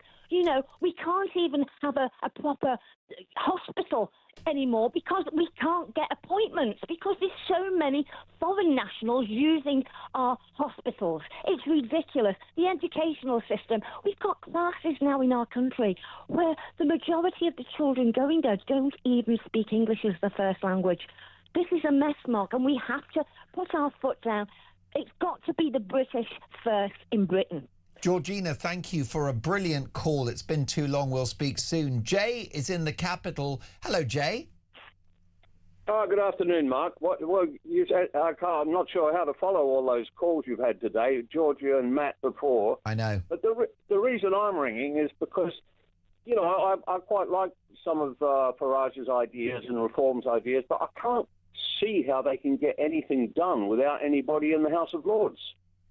Well, what would really help, Jay, is if there is a lot of detail in their manifesto, because it is parliamentary convention that if it's in the manifesto, the Lords can slow it down, but they can't stop it.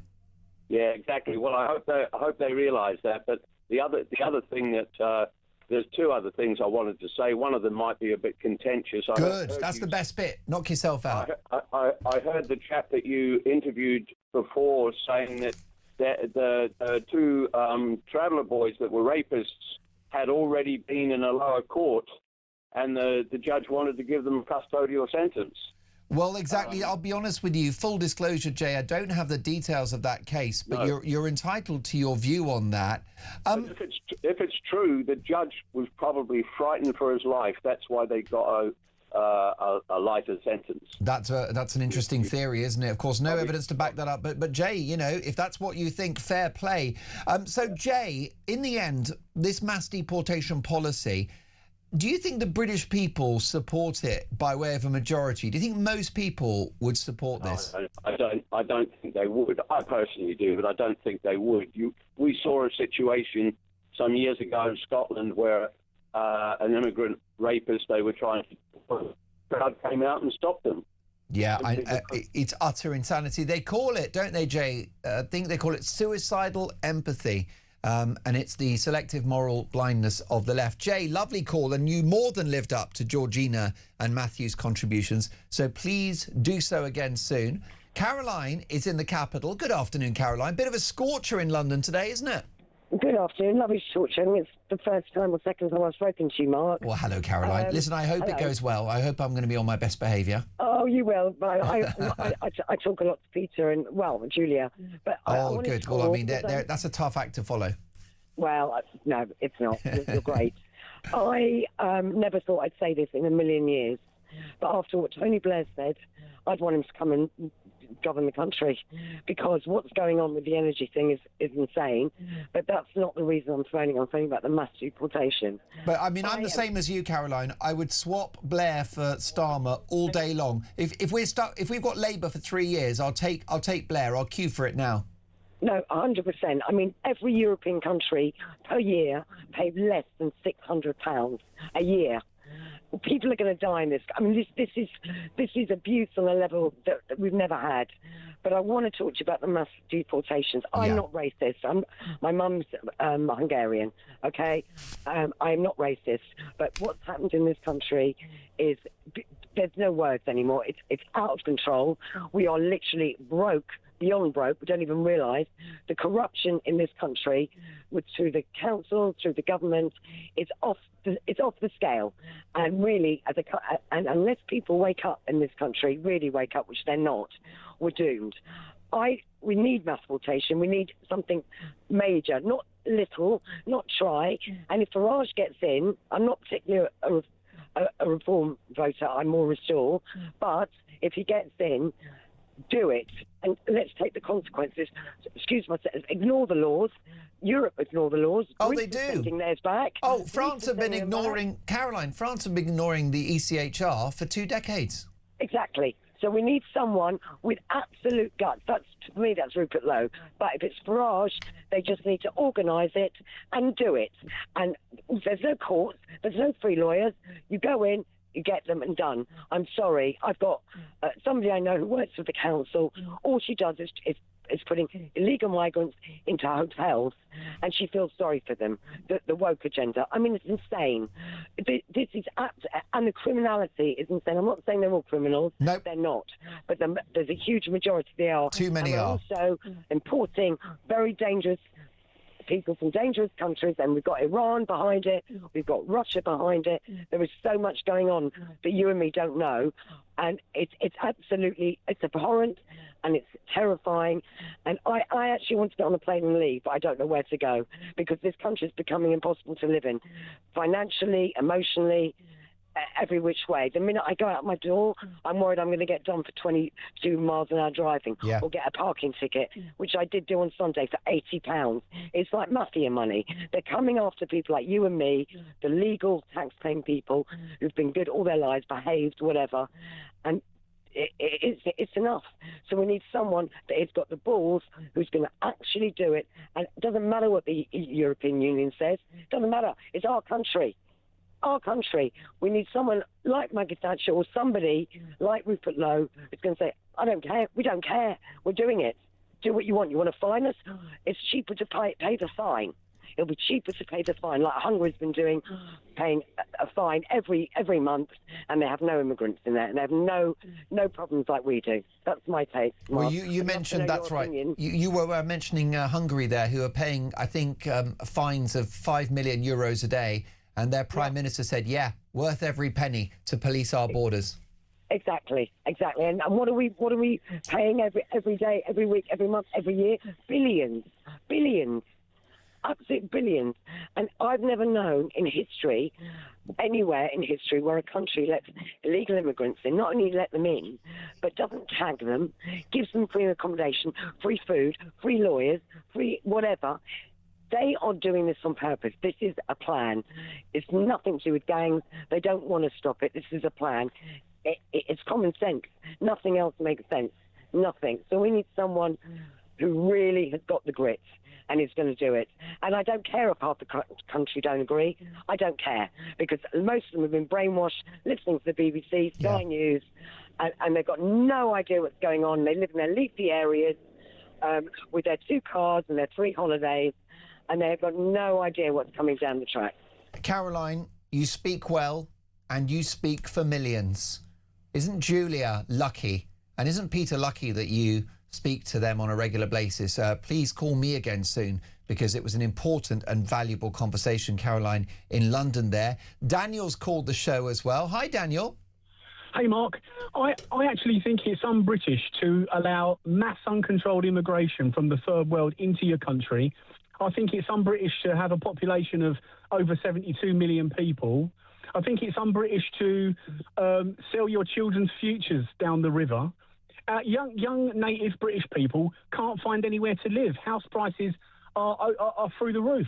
And the reason they're through the roof is because we've had about 26 to 30 years of mass immigration from the third world. 12 million people in 2 decades.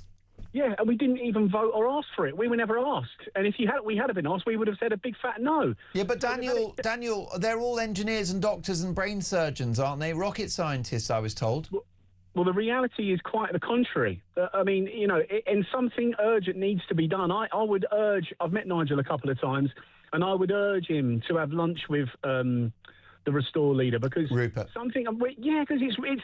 You have to put the British majority first. The British people have to come first in Britain. There's a plan out there to destroy this country, and it's happening.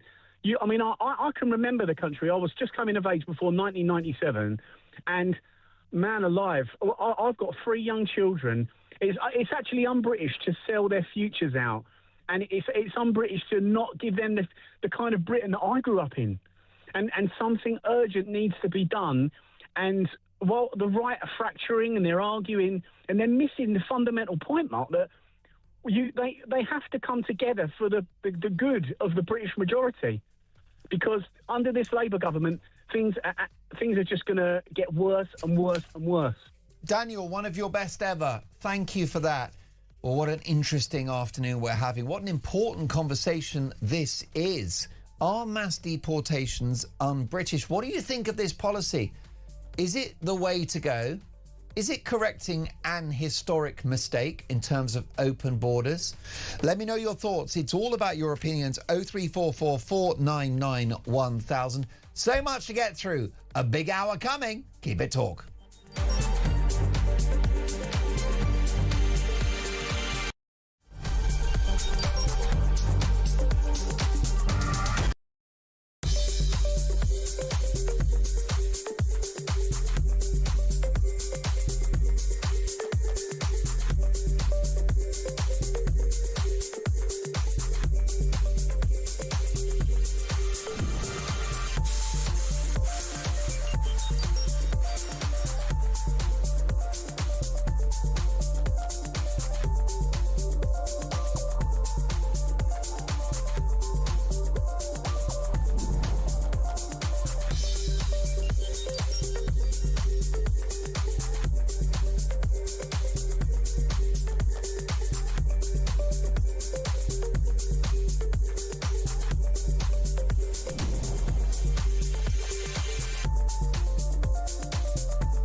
across the UK.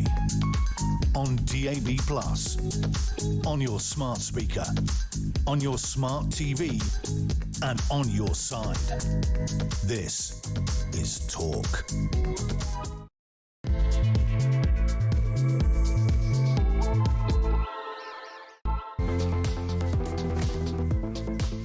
Well, a very good afternoon. It is 2 minutes past 3. Mark Dolan in for the brilliant Ian Collins all of this week. Lovely to have your company.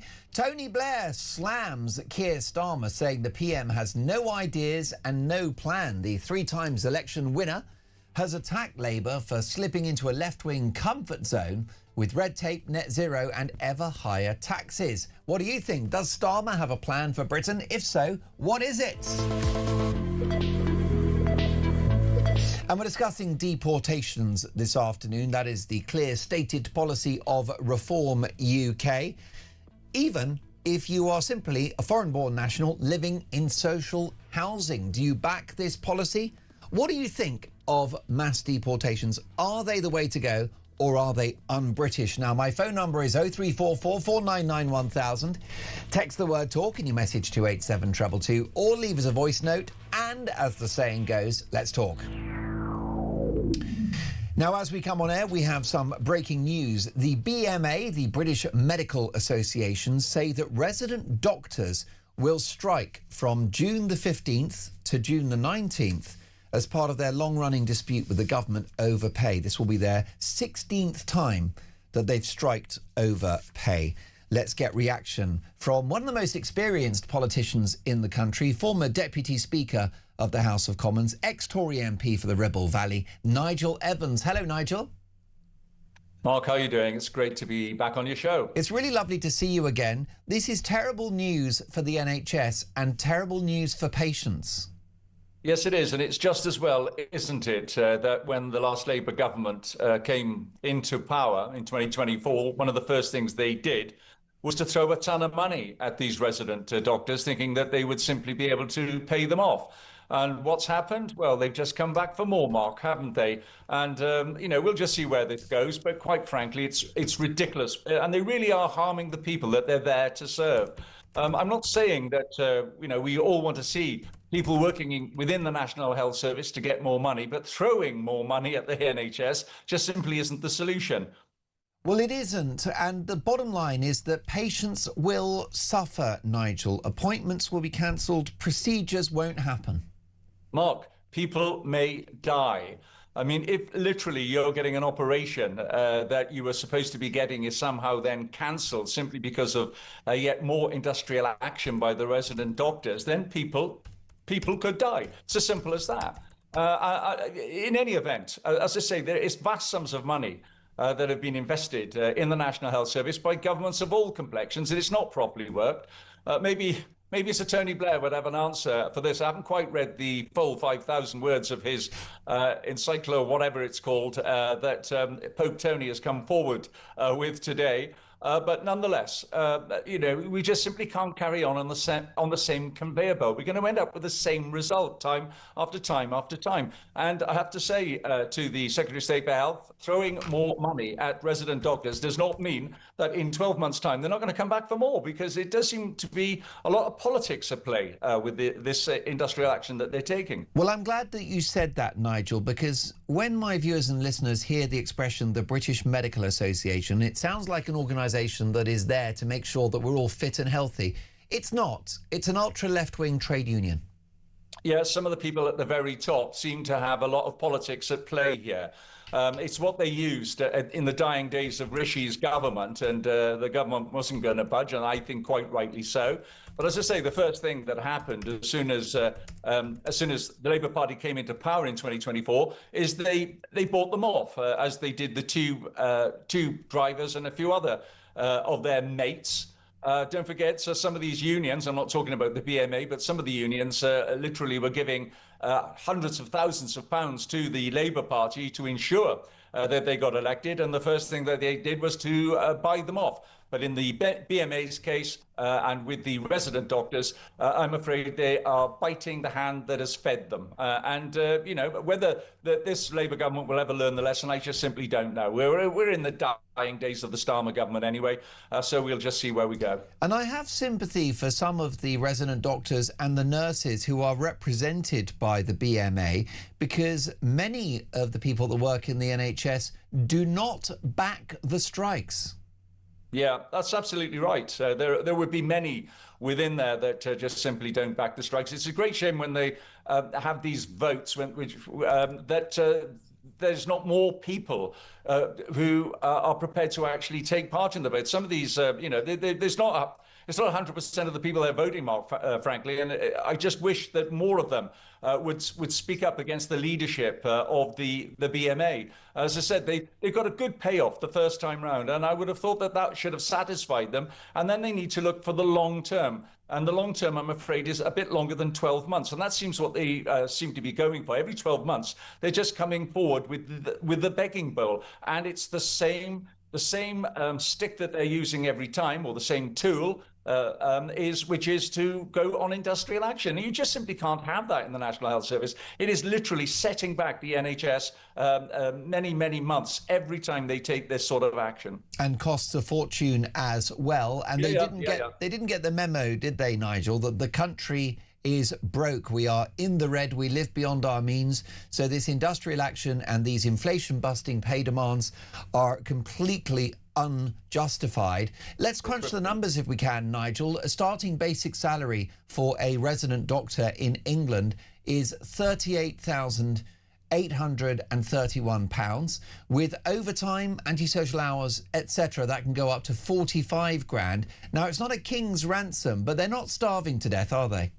It's way above the national average, that's for certain, Mark. And of course, as they progress within the National Health Service, they're going to get paid more. But this sort of action demanding incredible pay increases way above the rate of inflation, it's crippling the economy. We can't carry on. I mean, Tony Blair did make reference to the way that the economy was being crippled. You can put it alongside things like the welfare payments that the government seem to be obsessed about. They've got a fixation with just paying more and more money for people not to do any work. And in this case, clearly you've got a bunch of people who are really doing an incredible job, but at the same time taking industrial action as the first sort of tool in the war chest. And it really is setting back Britain a massive sum of money. I mean, we can't carry on paying this, Mark. We're a country that's broke. If you look at the welfare payments alone, we are paying more in welfare payments than we're raising in income tax. It's as simple as that. We're broke.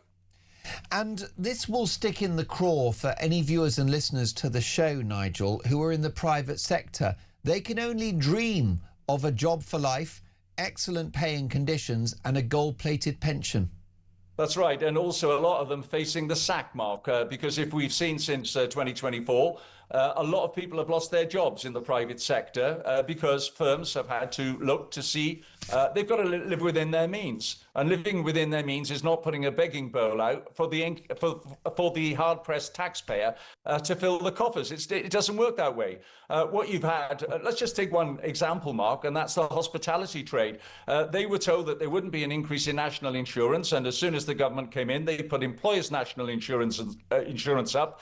They also increased the national minimum wage, and at the same time, all these hospitality trade, like the pubs and restaurants, are seeing the business rates go through the roof. They can't sustain it. And so what can they do? One of the things that they can do is reduce the number of people working for them. And that has clearly happened. And that's pushing up the welfare bill as well. Fewer people paying in to taxation, more people taking out. It doesn't work. As I said, Tony Blair's essay today, his 5,000-word essay, is incredibly tiny. I don't know if you've heard the bombshell, though, Mark, which, of course, Tony put this up on his own account. And one of the responses after it has come from Andy Burnham. And Andy has said that this needs a lot of consideration, and he will be making a response tomorrow. I mean, goodness knows what Andy Burnham is going to say in response to this, because I thought Tony Blair's essay was very thoughtful indeed. I agreed with the vast majority of it, to be honest. the vast majority of it, which part of it was we can't carry on with the welfare state. We've got to ensure that we're living within our means, and we're simply not doing that.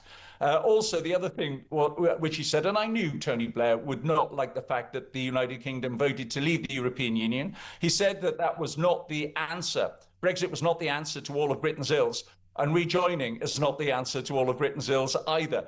Absolutely superb and on the button. And it'll be very interesting to see what Andy Burnham's got to say about that too. Well, it would be fascinating. It looks to me this essay written by Tony Blair was a rebuke of the so-called soft left of the party, of which Andy Burnham is the unofficial leader. Nigel, let's take a listen to the former Prime Minister Tony Blair speaking about this essay on Times Radio. By the end of this decade, if we don't stop this explosion in claims of working age people for incapacity disability benefit, we're going to have almost 5 million people. And the state's got to carry that cost. And if you look at where it's coming from, a large proportion of it is from mental health. And, you know, you compare us now with other countries, it's not the same. So you've got to, if you're looking at the situation of the country in a rational way, you've got to come to terms with some of these problems, and you can't just hope that they solve themselves, or that you can carry on with this big cost on welfare at the same time as you're trying to prioritize investment in education, in infrastructure, and of course in defence. Now, Nigel, you know as well as I do that the Labour Party has changed since the Blair era, and the Labour Party of 2026 will ignore every word, won't they? They've already come out and started to criticise him. I mean, what he's speaking is absolute plain common sense. I listened to him this morning on Times Radio, and I was almost cheering, Mark.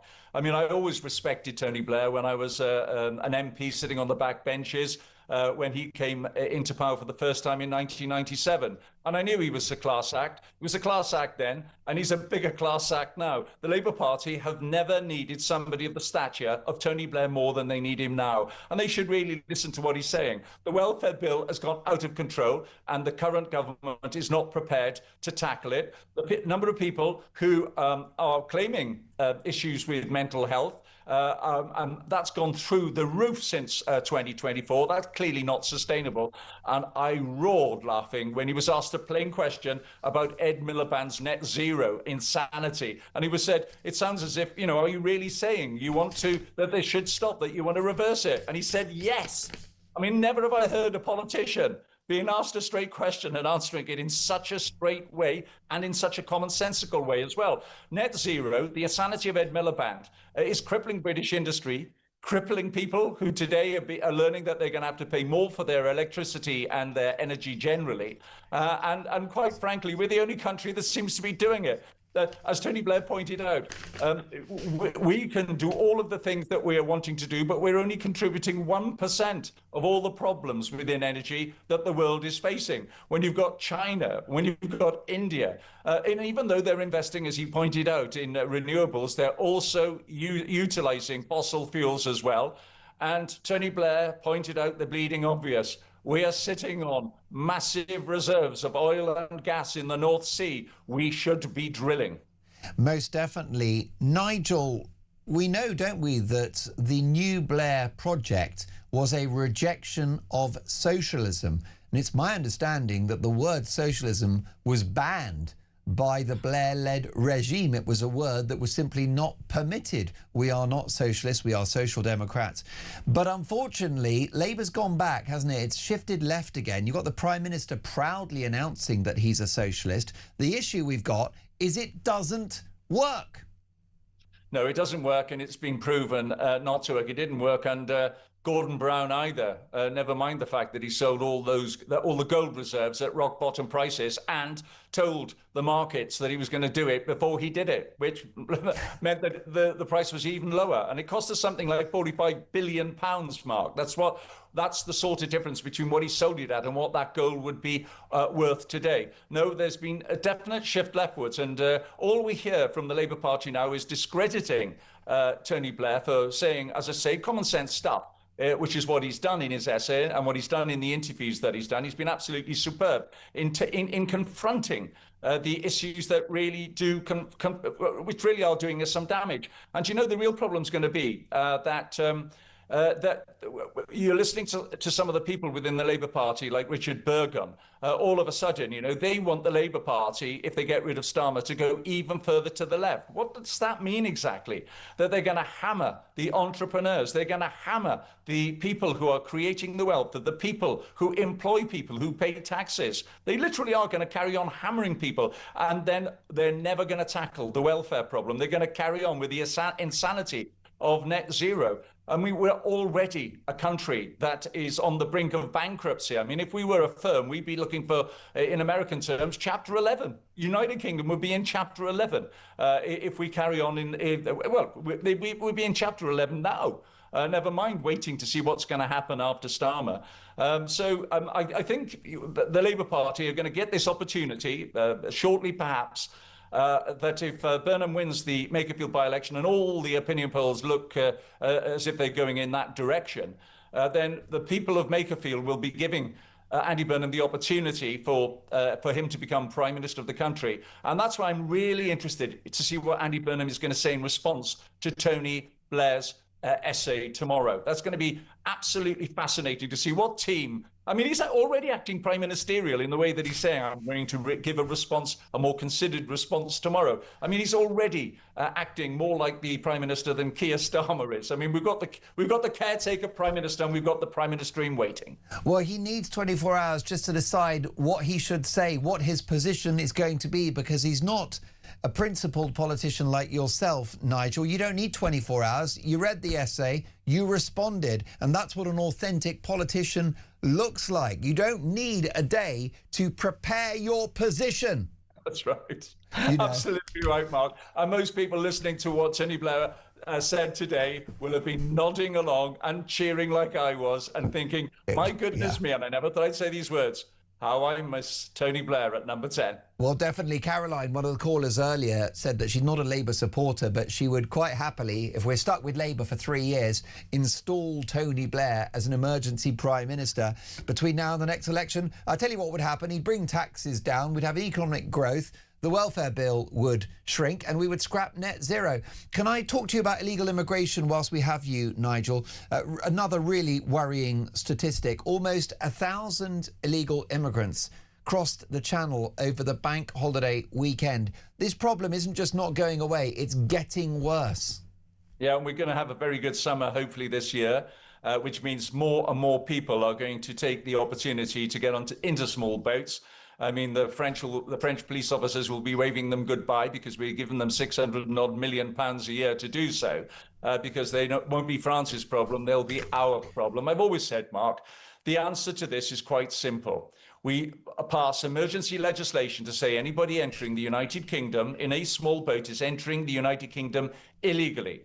So they will already be guilty of the crime of entering the United Kingdom illegally.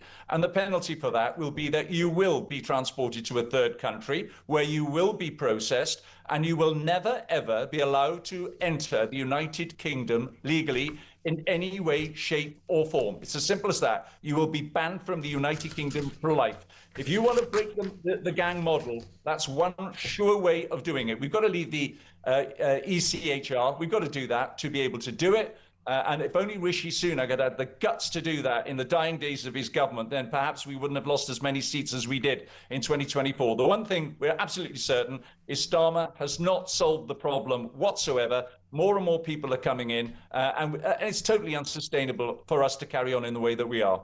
Most definitely. Nigel, I'm going to let you go. One quick one, couple of seconds. The government has published a list of 125 everyday essentials that will see lower prices due to planned tariff cuts. They include avocados, bananas, biscuits, bread, bit of a classic, frozen fruits, mixed nuts, olive oil, and dried papaya, whatever that is. So have you got an everyday essential that you couldn't live without? Yeah, I take my guidance from Peter Murrell, who used to be married to Nicola Sturgeon. Now, I've seen 8 pages of the stuff that he's been buying, and I'm raising my game now, Mark. I really am ashamed of the salt and pepper pots, and I'm going to show you now. These are the ones that I'm using today. Hopeless. Quite frankly, they cost about £20. I am really going to raise my game. I didn't realise that you could buy pens for £1,500. I literally didn't know that.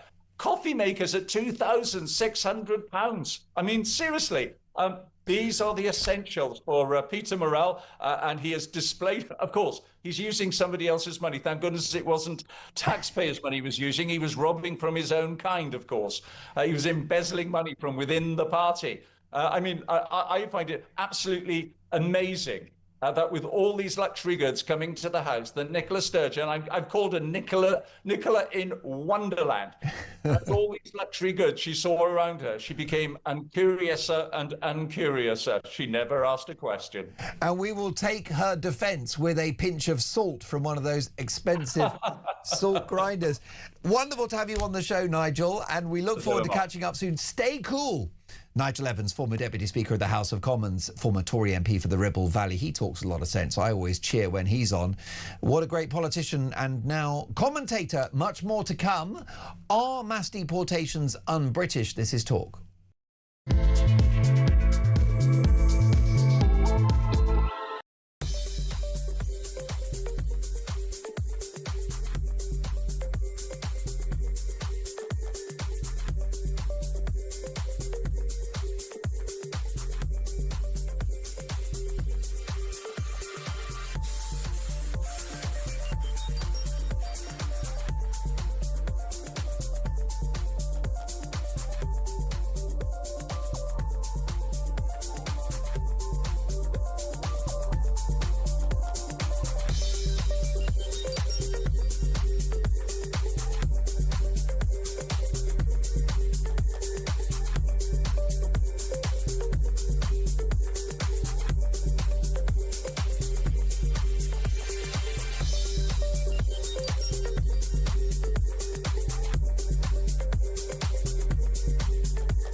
Child abuse will never go away, and the men in these gangs will do everything in their power to continue to abuse children if they see that the state is not serious about tackling it. And you know, that's the problem. I mean, there's Fiona, you're showing there. You know, she's fought for 20 years. It shouldn't take 20 years to get a council to say we are going to look at, you know, industrial scale rape of children by men who are old enough to be the granddads.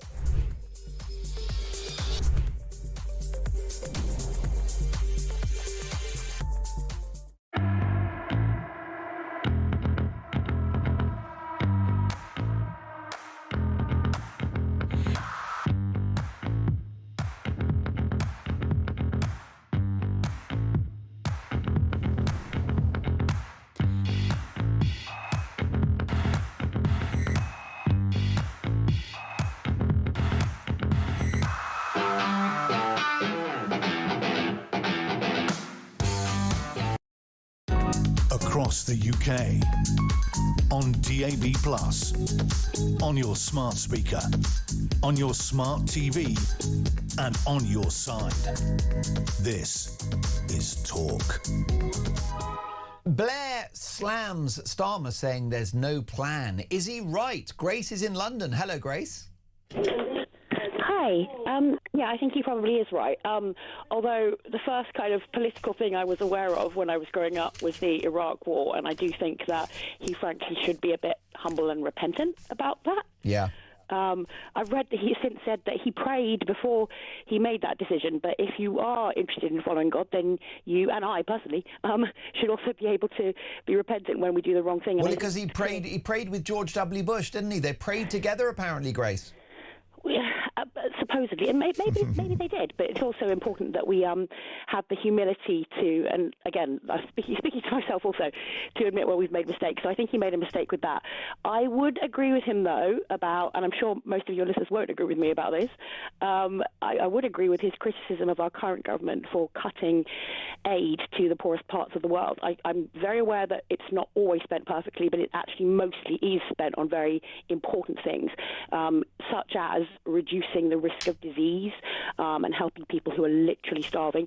So when he says that our government shouldn't have cut those programs, I do agree with him about that, although I don't think his motive for saying that is correct, because he's talking about how international aid helps our country to influence other countries, and I think that the motivation should actually be that we care about those human beings. But he's right to say that it does help with our soft power, and I think our government should have thought more about that. Now, Grace, you are a person of faith and very principled person.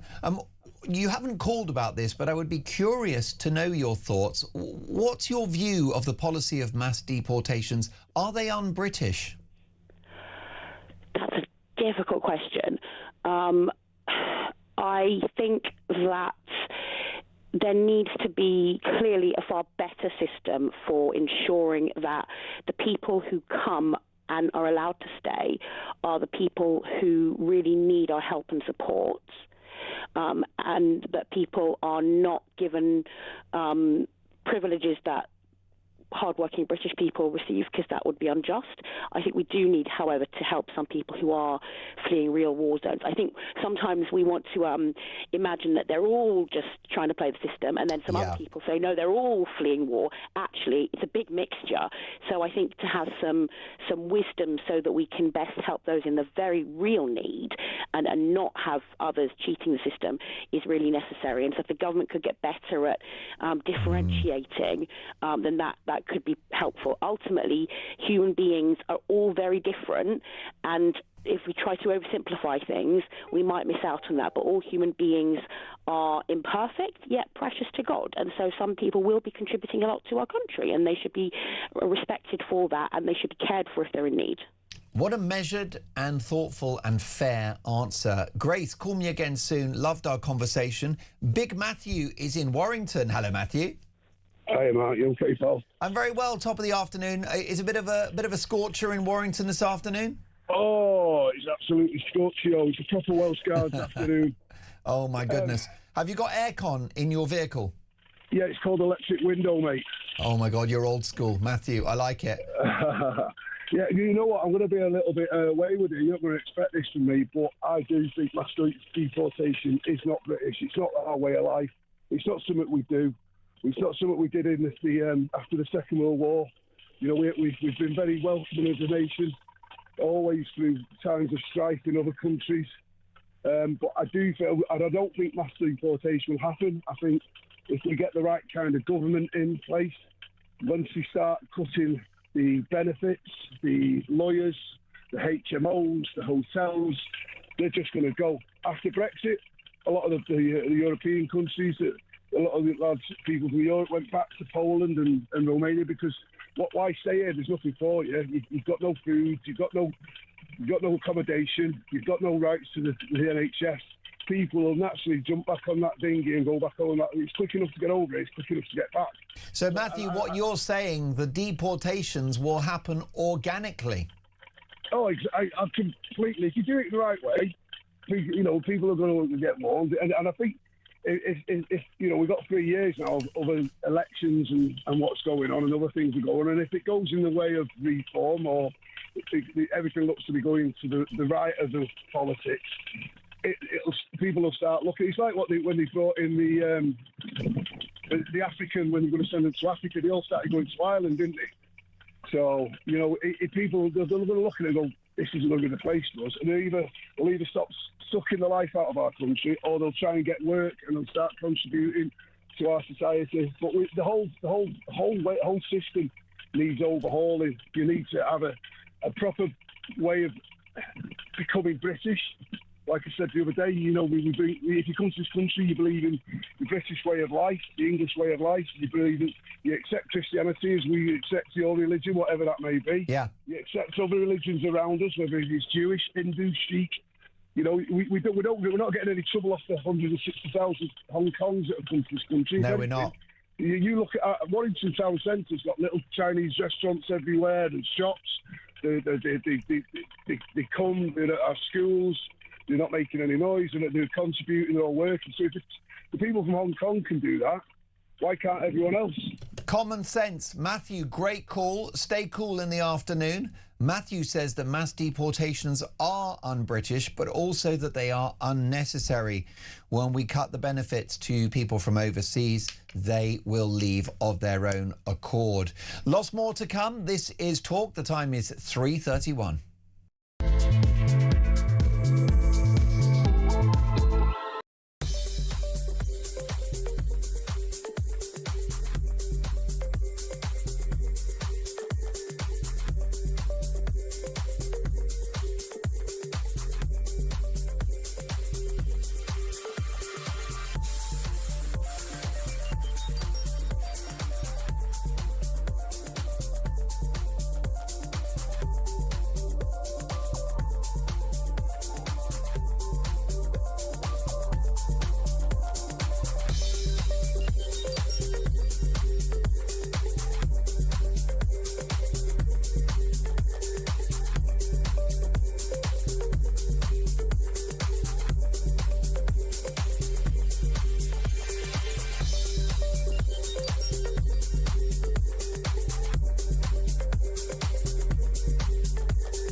Across the UK, on DAB+, on your smart speaker, on your smart TV, and on your side. This is Talk. Oh. Well, what a wonderful day it is across the country. The UK has recorded its hottest ever May Day for the second day in a row. Temperatures at Kew Gardens in southwest London and Heathrow Airport reached 35 degrees centigrade yesterday, and they are much the same today. Let's get reaction from a true legend of broadcasting, consumer expert Adrian Mills. Hello, Adrian. Well, bless you for that introduction. I appreciate that. Thank you. Well, look, it's lovely to have you on the show. You are a veteran of many big TV shows, including That's Life, which was watched by upwards of 15 million people live on a Sunday night. 23 million was the highest figure we ever achieved, which is, but as my mum used to say, you know, there were only a couple of channels and you had to get off the sofa to switch channel. So doesn't sound like your mum is your biggest fan. Well, I am, because I grew up watching you, an amazing broadcaster. That was an iconic show. Are you sick of talking about That's Life? Because I'm not. No, well, I was an out-of-work actor when I got the job, so it completely transformed my life. And to this day, the reason I'm here talking to you as supposedly a consumer expert is because of what I achieved in the mid-'80s. And it's different. When you're an actor, people want your autograph because they know you from EastEnders. as a consumer journalist, I always remember the very first autograph I signed, a lady came towards me with a piece of paper and a pen, and she went, "Excuse me," and I thought, this is it. And she went, "This is my electricity bill, and I've got a huge problem. Can you help me with it?" So I thought, this is the future direction of travel. It was so groundbreaking, wasn't it? The show was live, hosted by, of course, the total icon, the incredible Esther Rantzen, and then you had the roving reporters, and then you guys with the consumer champion stuff. But it was a very funny show as well. It had everything, didn't it? Yeah, I think a lot of people sometimes have difficulty with it, with that transition from very serious stories to really completely flippant and ridiculous street interviews and, dogs that said sausages. That's the one that everybody remembers. But as Esther said herself, it's a bit like a magazine. You're flicking through, finding something that you want to talk about. And the best description I ever heard about it was, if you were to do one serious story for 45 minutes, you'd call yourself Panorama and you'd get 3 million viewers. We used to do the mixed bag, and then the next day people would go, "Did you see the dog who did this? Did you see the lady who was drinking that?" And then they talk about the serious issues. So it worked very, very well. Was Esther a great pro to work with? Oh, I tell you, I learned everything I know having worked with Esther. Didn't take fools seriously, or rather, if you messed about, you really just got the sharp end of her tongue. But she was extraordinary. At a time when the BBC was run by a lot of grey suits, it was one woman against an awful lot of other people. She was truly remarkable and still is. Coming up to her 86th birthday, we all know that she's gone through a very bad time in terms of stage 4 lung cancer. She is an absolute fighter. She really is. Am I right in thinking that That's Life was live? It was, yeah. We used to have a literally 10-minute turnaround where you would basically cover yourself in case you'd libeled somebody or the wrong photograph had been dropped in. But yeah, and then one day we actually had a bomb scare at TV Theatre and we had to stop recording. Bomb squad came in, and then, having pre-recorded, we then had to sit in our seats and then go absolutely live. And we all thought, whoever phoned up, and we think we know, one of the con men we were exposing, is probably going to be rather shocked to see that we're still broadcasting tonight. Most definitely. Well, I think being live gave it that energy. It felt like event TV every Sunday night. I thought it was incredible. And am I right in thinking, if memory serves, that you came into the show once it was quite big? Yes, I did. They'd already done, basically, it was, the transplant programs, attracted the massive viewing figures. And then I joined 1985. I worked on it for 5 years.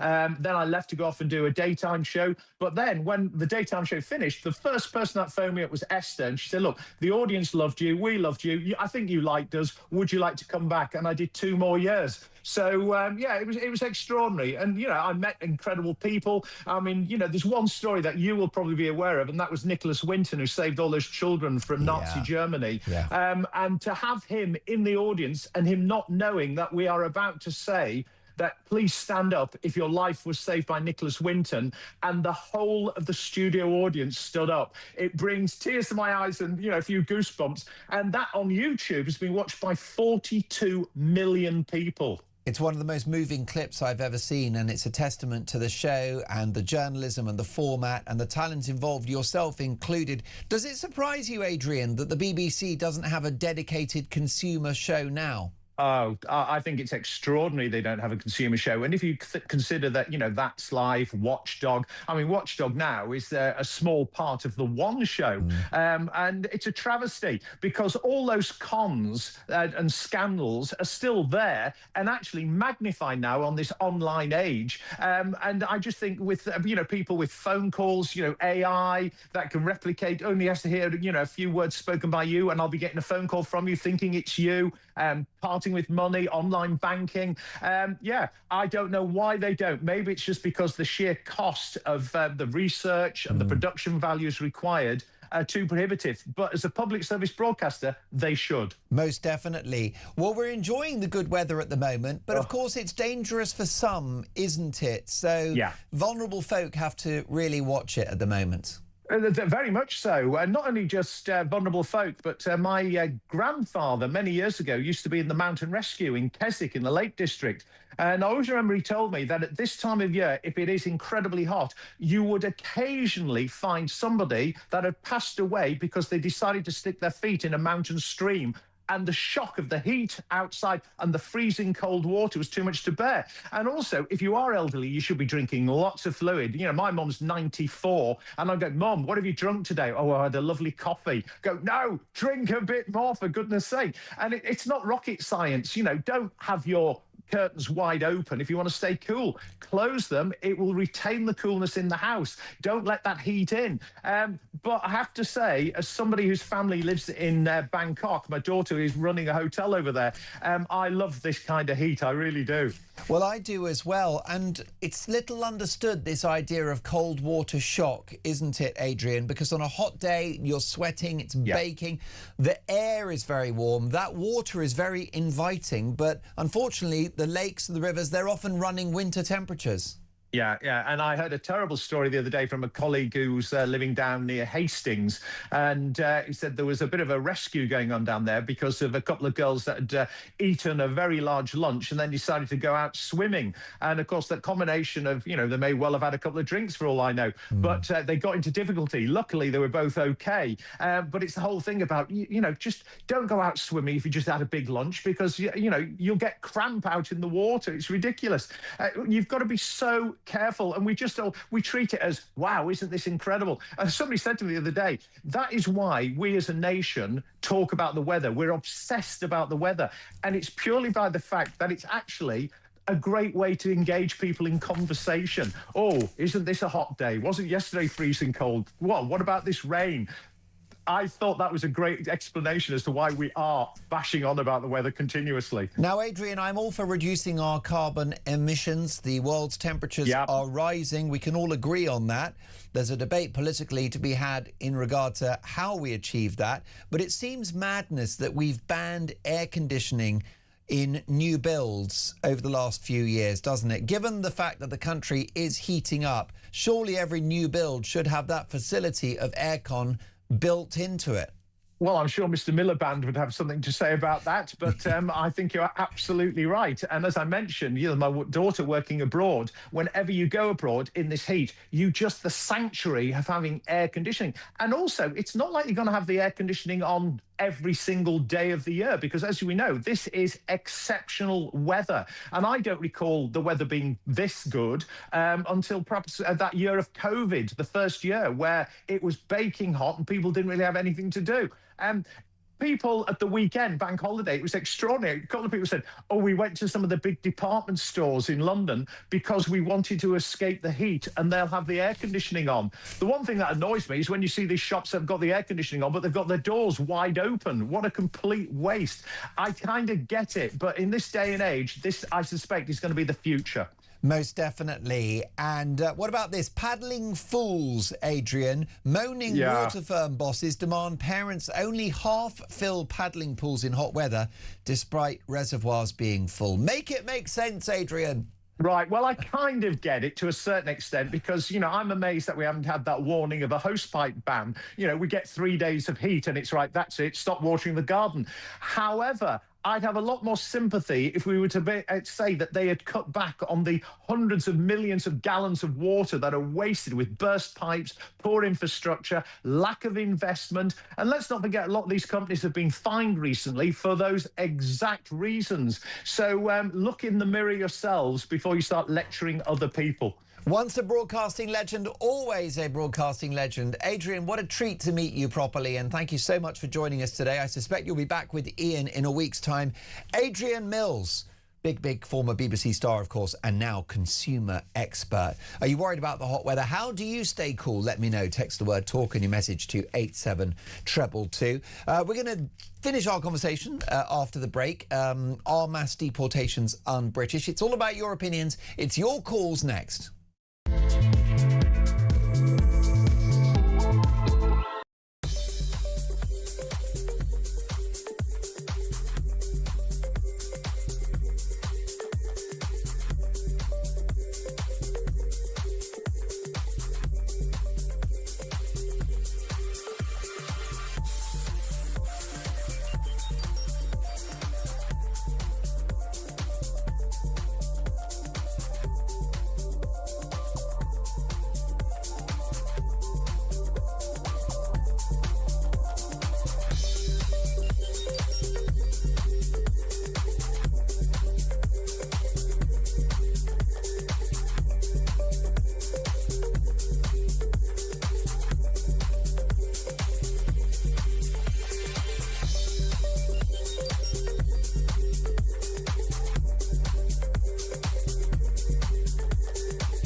child abuse will never go away, and the men in these gangs will do everything in their power to continue to abuse children if they see that the state is not serious about tackling it. And you know, that's the problem. I mean, there's Fiona, aren't you, showing there? You know, she's fought for 20 years. It shouldn't take 20 years to get a council to say we are going to look at, you know, industrial scale rape of children by men who are old enough to be the granddads.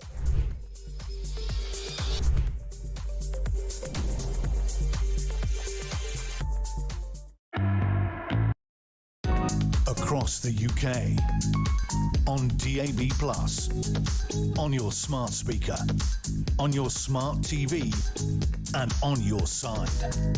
This is Talk. You are listening to Talk. It's Mark Dolan in for the brilliant Ian Collins. Loving your company in the afternoons. I'm back tomorrow at 1 o'clock with you all week. And then, of course, my regular stint on breakfast. Next week, I am Kevin O'Sullivan, which is an impossible task. Now, folks, I got some good news for you. The FIFA World Cup 2026 is almost here. And thanks to Adidas, the tournament's official match ball supplier, our friends at Talk Sport are giving you the chance to be there. Adidas are sending you and a friend to Dallas to see England versus Croatia live on June the 17th with return flights, accommodation, spending money, tickets and your very own Adidas official match ball, which is called Trionda. Be at England's first game in the FIFA World Cup at one of the world's best stadia. Here is how to enter. Get ready for that winning feeling. For your chance to win, head to talksportwin.com or text TALK to 83338. Texts and online entries cost £2.50 plus your standard network rate. Or call 0343 418 7260. Lines close 1st of June 2026 at 4 p.m. That's when you'll need to answer your phone if it rings. 18 plus UK residents only. This is a network promotion. See full terms and conditions at talksport.com/win. So for your chance to win, text TALK to 83338 now. Full T's and C's at win.talk.tv. Good luck to one and all. Dan in Kent, good afternoon, Mark. Great show. How did we get to the point of being nostalgic and frowned upon because of diversity? We intended integration and ended up with segregation. I can't see a way back. Are mass deportations un-British? Benjamin is in Warwickshire. Afternoon, Ben. Good afternoon, Mr. Dolan. I hope you're well. I'm very well. Better for hearing your wise words. What do you think about all this? I completely agree with mass deportation, but the problem is it's now inset within all our industries. Prime example, I go into a lot of care homes nationwide, and I've witnessed it myself where a foreign person has come in and they've actually brought an interpreter into the interview with them, and they've ended up getting the job. And this is in a care home that is looking after our parents, our grandparents. It is so horrendous. And if it's a male employee of a care home, I've taken calls from, I took a call a few months ago from a lady that used to work in care homes for her whole career, and she said the patients don't want to be taken care of intimately by a man of foreign extraction who may have a different attitude to women. I hear it all the time, and as we know, our elders probably aren't as forgiving as what we are, shall we say, or as politically correct. Yeah. Yeah, so obviously they don't hold back in what they think. Yet every single care home that I go into, I do not very rarely come across somebody who actually speaks English to a decent degree. Now, there's no way you're telling me that a foreign person would come in with an interpreter and get the job over an English person who's gone for the same interview. There's nobody in their right mind that would do that, okay? So that's telling me that these type of jobs in the care industry and all these other things aren't even advertised to British English people because they are far too expensive. I think that's a very reasonable theory, Benjamin. So you think these jobs are kind of going in-house, as it were? Straight away, most of these people come in and they do a care home, and then they are sponsored through coming into the care home. So they are getting through the the immigration issue that way. Benjamin, what you've said is incredibly fascinating. Do you think that a day of reckoning is coming, that when the full scale of our open borders policies become public and when the voters just realise what's been going on? I think people need to, if someone has got an elderly relative in a care home, they need to open their eyes and have a look around at what is actually going on. Because ultimately, in 5-10 years, that's going to be me and you in this care home. You're so right, Benjamin. And can you imagine being cared for by somebody from a very different culture and someone that doesn't speak the language? What if you have to say, this hurts, that hurts, or this is the meal I need, or this is the cup of tea I asked for? If they don't speak English, that doesn't sound like care to me. I've seen it in the flesh. I've watched it happen, and it's sad because these people are the people who have fought world wars. Yeah. These are the people that have gone through the biggest ups and the lowest downs that Britain's had to offer so far, and yet these people are just discarded. And they're being looked after by people who can't even have a conversation with you. So if I had a problem with, I don't know, my foot, how am I supposed to tell you that I've got a problem when you can't even interact with me properly? And they hand out medication. So, and like you said, this is the golden generation. This is people who have paid into the system their whole lives, Benjamin. It's so sad to see. I mean, I've even witnessed, even in their broken English, asking people about their money situation. Now, if that doesn't upset you, then I don't know what will. It's devastating. Benjamin, thank you for that important intel. Benjamin thinks that a lot of the jobs in care, social care, are going to people from overseas before they're even advertised to Brits in this country. Dan's in Brockley. Hello, Dan. Hello, Mark. Yeah, I want to talk about the jobs for young people and overseas call centres. Why do we have overseas call centres? We can't trust these people with our data. A lot of the scams originate from overseas, where your data's been leaked from a call centre, and I've had that myself. Russia, India, Brazil. Yeah. Recently, I phoned a lady about my car insurance, and she was working from home in Canada. Now, why can't a lady work from home in Mansfield or Margate? And I phone her up. Why can't a young mum who wants to stay at home with her kids work as a call handler, work hours around looking after her children? We've got 5 million people unemployed. Why do we give these call centre jobs overseas? Dan, you're so right. It doesn't help, though, does it, Dan, that the government have made it so expensive for companies to employ people here? I suppose so, with the national insurance and everything, yeah. But I know what you mean. I mean, your argument would be that there should be policies where you cannot outsource call centres overseas. I don't disagree with you. Yeah, they cannot. They were even talking a little while ago about doctors working over the phone. Ridiculous. And they were going to have that overseas. How can you have your medical records overseas? And how can you trust people with this information? You can't. And Dan, the other thing is, I mean, some of these call centres in India and elsewhere, I really do struggle to communicate with some of. Nothing wrong with them, of course, they're trying their best, but the accent can be very hard to navigate. Certainly, yeah. I don't know about you, but you're negotiating important things like then there's an issue with your broadband or whatever, or your gas bill, and you can't understand what the person is saying at the other end of the line. It's not great, is it?